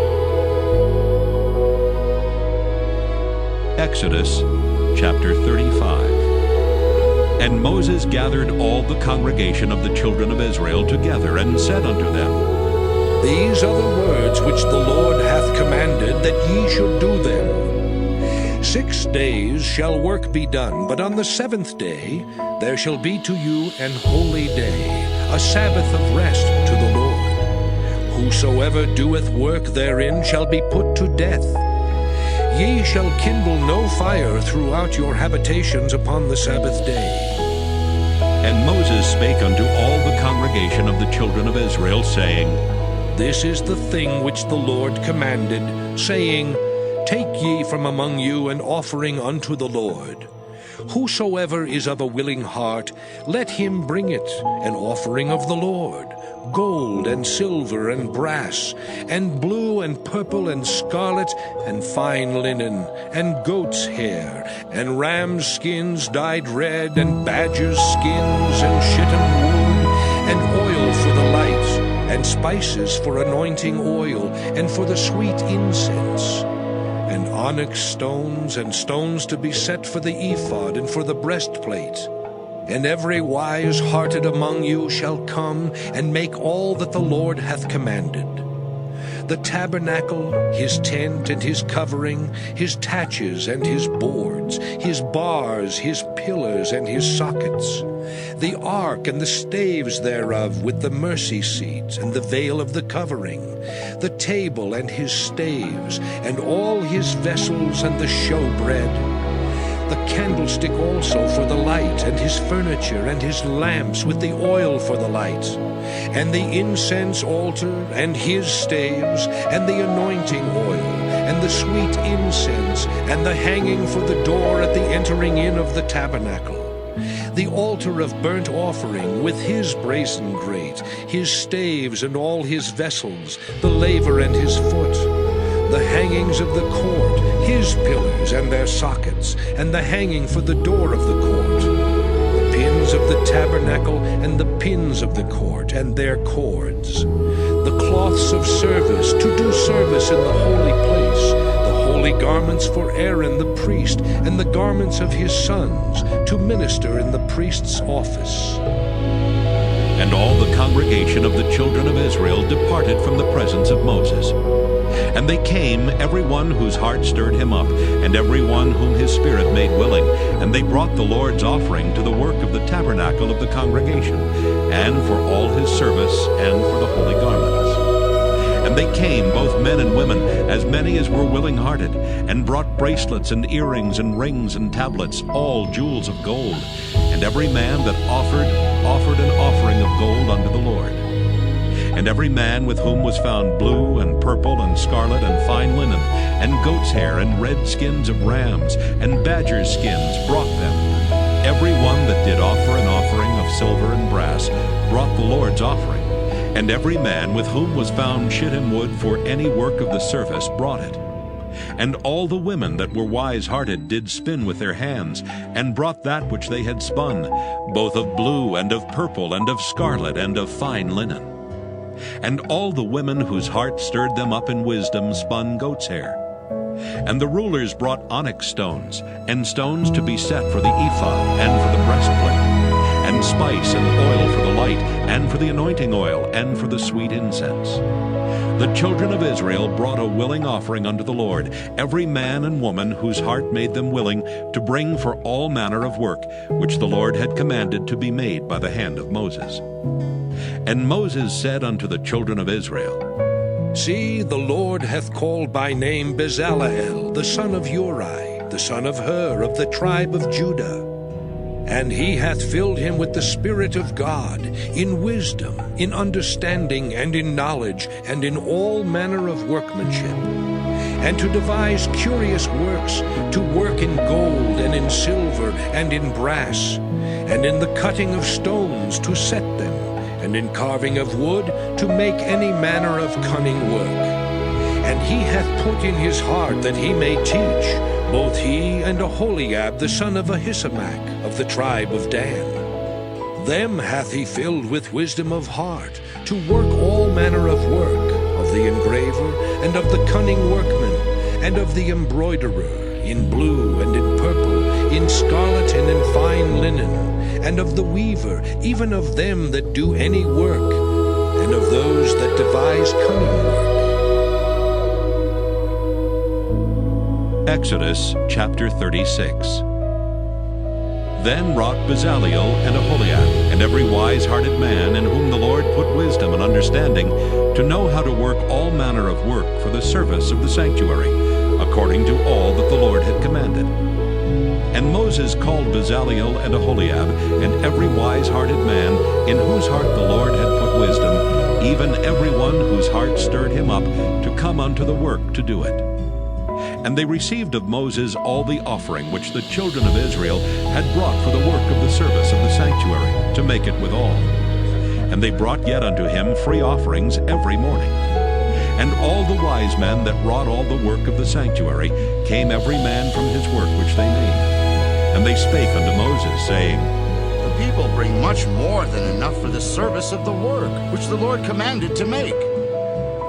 And Moses gave commandment, and they caused it to be proclaimed throughout the camp, saying, Let neither man nor woman make any more work for the offering of the sanctuary. So the people were restrained from bringing. For the stuff they had was sufficient for all the work to make it, and too much. And every wise-hearted man among them that wrought the work of the tabernacle made 10 curtains of fine twined linen, and blue and purple and scarlet. With cherubims of cunning work made he them. The length of one curtain was 28 cubits, and the breadth of one curtain 4 cubits. The curtains were all of one size. And he coupled the 5 curtains one unto another, and the other 5 curtains he coupled one unto another. And he made loops of blue on the edge of one curtain from the selvage in the coupling. Likewise he made in the uttermost side of another curtain in the coupling of the second. 50 loops made he in one curtain, and 50 loops made he in the edge of the curtain which was in the coupling of the second. The loops held one curtain to another. And he made 50 taches of gold, and coupled the curtains one unto another with the taches. So it became one tabernacle. And he made curtains of goat's hair for the tent over the tabernacle. 11 curtains he made them. The length of one curtain was 30 cubits, and 4 cubits was the breadth of one curtain. The 11 curtains were of one size. And he coupled 5 curtains by themselves, and 6 curtains by themselves. And he made 50 loops upon the uttermost edge of the curtain in the coupling, and 50 loops made he upon the edge of the curtain which coupleth the second. And he made 50 taches of brass to couple the tent together, that it might be one. And he made a covering for the tent of ram skins dyed red, and a covering of badger skins above that. And he made boards for the tabernacle of shittim wood standing up. The length of a board was 10 cubits, and the breadth of a board 1 cubit and a half. One board had 2 tenons, equally distant from one another. Thus did he make for all the boards of the tabernacle. And he made boards for the tabernacle, 20 boards for the south side southward. And 40 sockets of silver he made under the 20 boards, 2 sockets under one board for his 2 tenons, and 2 sockets under another board for his 2 tenons. And for the other side of the tabernacle, which is toward the north corner, he made 20 boards, and there 40 sockets of silver, 2 sockets under one board, and 2 sockets under another board. And for the sides of the tabernacle westward he made 6 boards, and 2 boards made he for the corners of the tabernacle in the 2 sides. And they were coupled beneath and coupled together at the head thereof to one ring. Thus he did to both of them in both the corners. And there were 8 boards, and their sockets were 16 sockets of silver, under every board 2 sockets. And he made bars of shittim wood, 5 for the boards of the one side of the tabernacle, and 5 bars for the boards of the other side of the tabernacle, and 5 bars for the boards of the tabernacle for the sides westward. And he made the middle bar to shoot through the boards from the one end to the other. And he overlaid the boards with gold, and made their rings of gold to be places for the bars, and overlaid the bars with gold.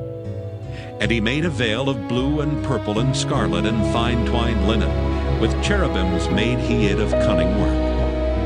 And he made thereunto 4 pillars of shittim wood, and overlaid them with gold. Their hooks were of gold, and he cast for them 4 sockets of silver. And he made an hanging for the tabernacle door of blue and purple and scarlet, and fine twined linen of needlework. And the 5 pillars of it with their hooks, and he overlaid their chapiters and their fillets with gold, but their 5 sockets were of brass. Exodus chapter 37. And Bezalel made the ark of shittim wood. 2 cubits and a half was the length of it, and 1 cubit and a half the breadth of it, and 1 cubit and a half the height of it. And he overlaid it with pure gold within and without, and made a crown of gold to it round about. And he cast for it 4 rings of gold, to be set by the 4 corners of it, even 2 rings upon the one side of it, and 2 rings upon the other side of it. And he made staves of shittim wood, and overlaid them with gold. And he put the staves into the rings by the sides of the ark, to bear the ark. And he made the mercy seat of pure gold. 2 cubits and a half was the length thereof, and 1 cubit and a half the breadth thereof.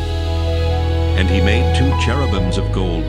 Beaten out of 1 piece made he them, on the 2 ends of the mercy seat.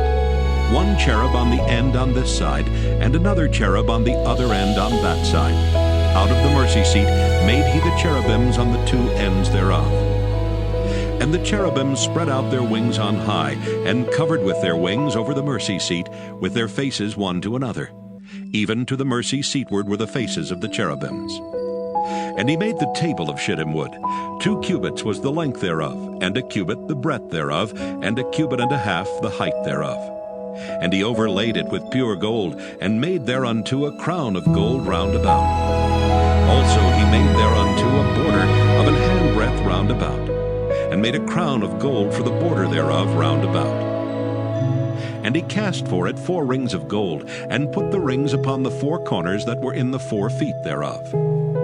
Over against the border were the rings, the places for the staves to bear the table. And he made the staves of shittim wood, and overlaid them with gold to bear the table. And he made the vessels which were upon the table, his dishes and his spoons and his bowls, and his covers to cover withal of pure gold. And he made the candlestick of pure gold. Of beaten work made he the candlestick. His shaft and his branch, his bowls, his knops and his flowers were of the same. And 6 branches going out of the sides thereof. 3 branches of the candlestick out of the one side thereof, and 3 branches of the candlestick out of the other side thereof. 3 bowls made after the fashion of almonds in one branch, a knop and a flower. And 3 bowls made like almonds in another branch, a knop and a flower. So throughout the 6 branches going out of the candlestick. And in the candlestick were 4 bowls made like almonds, his knops and his flowers. And a knop under 2 branches of the same, and a knop under 2 branches of the same, and a knop under 2 branches of the same, according to the 6 branches going out of it. Their knops and their branches were of the same.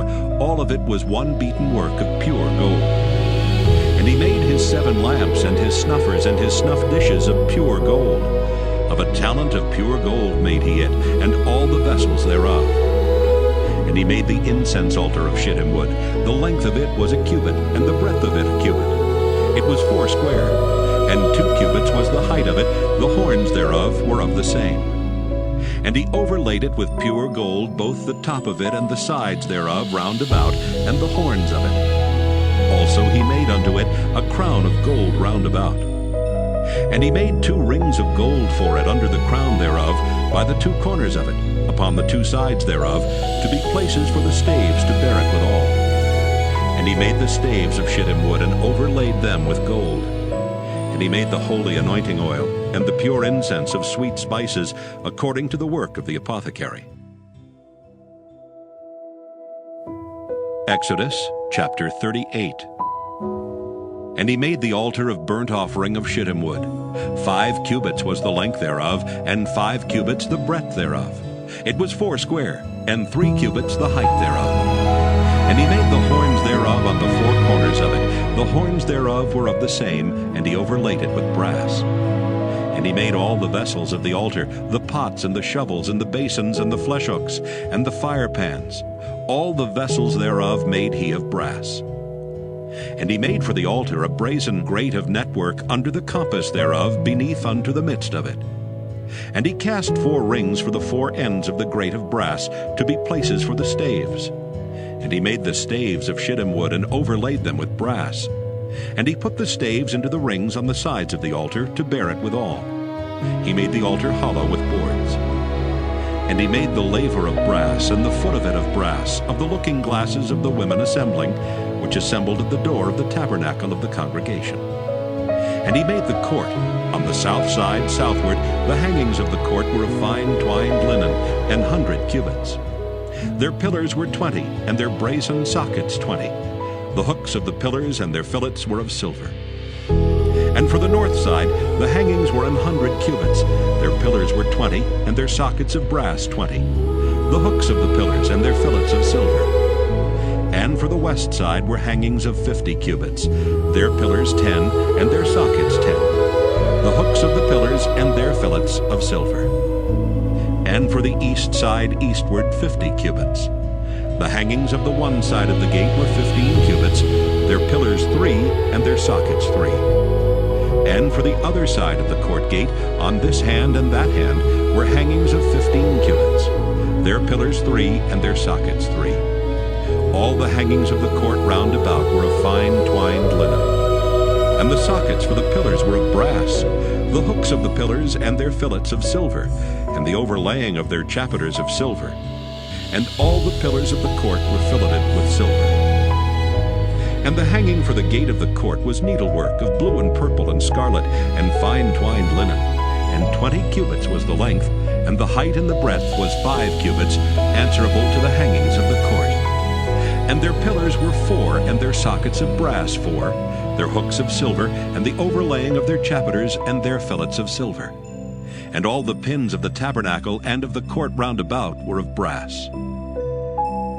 This is the sum of the tabernacle, even of the tabernacle of testimony, as it was counted, according to the commandment of Moses, for the service of the Levites, by the hand of Ithamar, son to Aaron the priest. And Bezalel, the son of Uri, the son of Hur, of the tribe of Judah, made all that the Lord commanded Moses. And with him was Aholiab, son of Ahisamach, of the tribe of Dan, an engraver, and a cunning workman, and an embroiderer in blue and in purple and in scarlet and fine linen.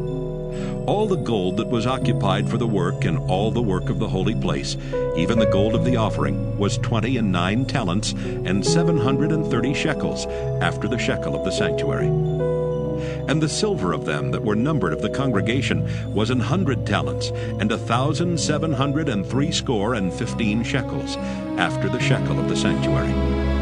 A beka for every man, that is, half a shekel, after the shekel of the sanctuary, for every one that went to be numbered, from 20 years old and upward, for 600,000 and 3,550 men. And of the 100 talents of silver were cast the sockets of the sanctuary and the sockets of the veil, 100 sockets of the 100 talents, a talent for a socket.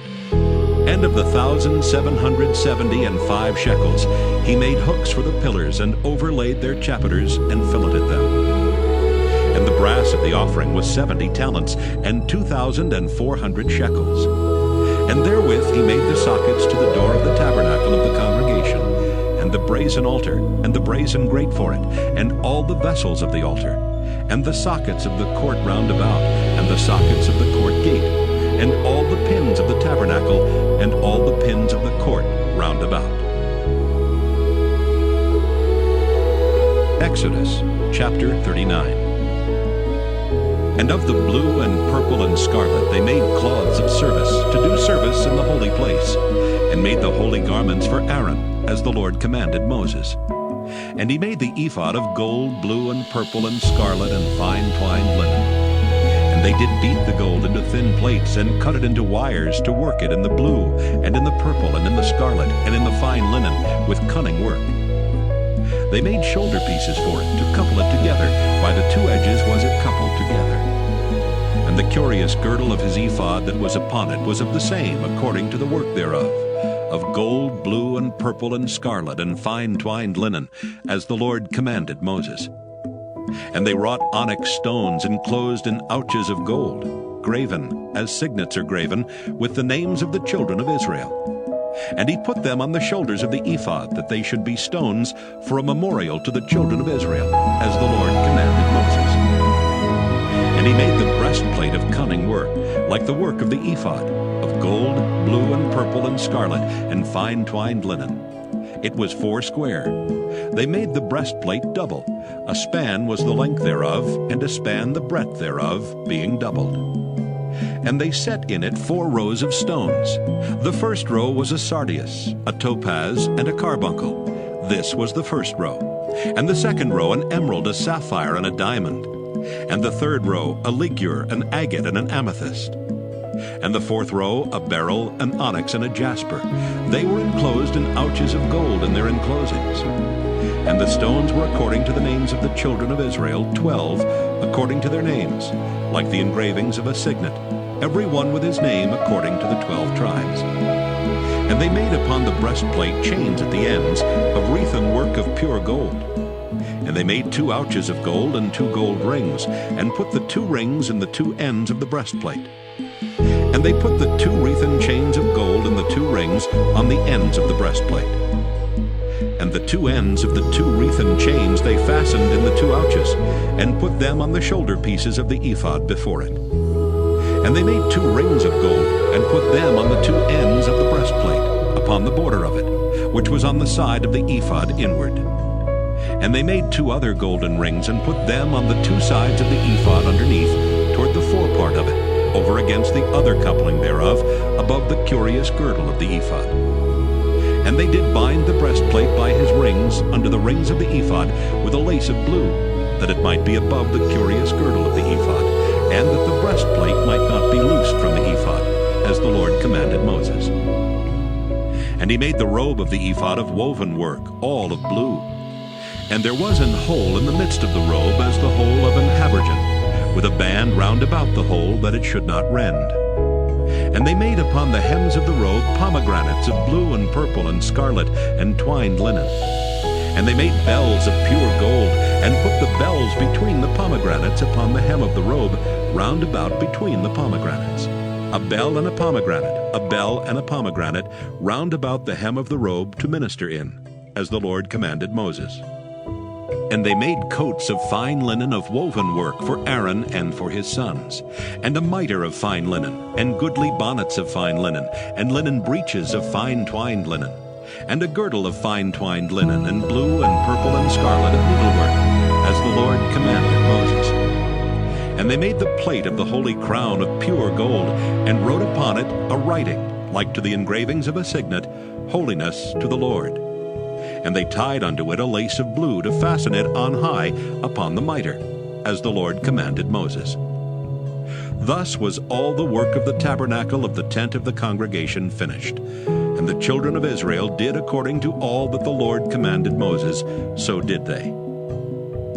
And they brought the tabernacle unto Moses, the tent and all his furniture, his taches, his boards, his bars, and his pillars and his sockets. And the covering of ram skins dyed red, and the covering of badger skins, and the veil of the covering, the ark of the testimony, and the staves thereof, and the mercy seat, the table and all the vessels thereof, and the showbread, the pure candlestick, with the lamps thereof, even with the lamps to be set in order, and all the vessels thereof, and the oil for light, and the golden altar, and the anointing oil, and the sweet incense, and the hanging for the tabernacle door, the brazen altar and his grate of brass, his staves and all his vessels, the laver and his foot, the hangings of the court, his pillars and his sockets, and the hanging for the court gate, his cords and his pins, and all the vessels of the service of the tabernacle for the tent of the congregation, the cloths of service to do service in the holy place, and the holy garments for Aaron the priest, and his sons' garments to minister in the priest's office. According to all that the Lord commanded Moses, so the children of Israel made all the work. And Moses did look upon all the work, and behold, they had done it as the Lord had commanded, even so had they done it. And Moses blessed them. Exodus chapter 40. And the Lord spake unto Moses, saying, On the first day of the first month shalt thou set up the tabernacle of the tent of the congregation. And thou shalt put therein the ark of the testimony, and cover the ark with the veil. And thou shalt bring in the table, and set in order the things that are to be set in order upon it. And thou shalt bring in the candlestick, and light the lamps thereof. And thou shalt set the altar of gold for the incense before the ark of the testimony, and put the hanging of the door to the tabernacle. And thou shalt set the altar of the burnt offering before the door of the tabernacle of the tent of the congregation. And thou shalt set the laver between the tent of the congregation and the altar, and shalt put water therein. And thou shalt set up the court round about, and hang up the hanging at the court gate. And thou shalt take the anointing oil, and anoint the tabernacle and all that is therein, and shalt hallow it and all the vessels thereof, and it shall be holy. And thou shalt anoint the altar of the burnt offering, and all his vessels, and sanctify the altar, and it shall be an altar most holy. And thou shalt anoint the laver and his foot, and sanctify it. And thou shalt bring Aaron and his sons unto the door of the tabernacle of the congregation, and wash them with water. And thou shalt put upon Aaron the holy garments, and anoint him, and sanctify him, that he may minister unto me in the priest's office. And thou shalt bring his sons, and clothe them with coats. And thou shalt anoint them as thou didst anoint their father, that they may minister unto me in the priest's office. For their anointing shall surely be an everlasting priesthood throughout their generations. Thus did Moses, according to all that the Lord commanded him, so did he. And it came to pass in the first month in the second year, on the first day of the month, that the tabernacle was reared up. And Moses reared up the tabernacle, and fastened his sockets, and set up the boards thereof, and put in the bars thereof, and reared up his pillars. And he spread abroad the tent over the tabernacle, and put the covering of the tent above upon it, as the Lord commanded Moses. And he took and put the testimony into the ark, and set the staves on the ark, and put the mercy seat above upon the ark. And he brought the ark into the tabernacle, and set up the veil of the covering, and covered the ark of the testimony, as the Lord commanded Moses. And he put the table in the tent of the congregation upon the side of the tabernacle northward without the veil. And he set the bread in order upon it before the Lord, as the Lord had commanded Moses. And he put the candlestick in the tent of the congregation over against the table on the side of the tabernacle southward. And he lighted the lamps before the Lord, as the Lord commanded Moses. And he put the golden altar in the tent of the congregation before the veil. And he burnt sweet incense thereon, as the Lord commanded Moses. And he set up the hanging at the door of the tabernacle. And he put the altar of burnt offering by the door of the tabernacle of the tent of the congregation, and offered upon it the burnt offering and the meat offering, as the Lord commanded Moses. And he set the laver between the tent of the congregation and the altar, and put water there to wash withal. And Moses and Aaron and his sons washed their hands and their feet thereat. When they went into the tent of the congregation, and when they came near unto the altar, they washed, as the Lord commanded Moses. And he reared up the court round about the tabernacle and the altar, and set up the hanging of the court gate. So Moses finished the work. Then a cloud covered the tent of the congregation, and the glory of the Lord filled the tabernacle. And Moses was not able to enter into the tent of the congregation, because the cloud abode thereon, and the glory of the Lord filled the tabernacle. And when the cloud was taken up from over the tabernacle, the children of Israel went onward in all their journeys. But if the cloud were not taken up, then they journeyed not till the day that it was taken up. For the cloud of the Lord was upon the tabernacle by day, and fire was on it by night, in the sight of all the house of Israel, throughout all their journeys.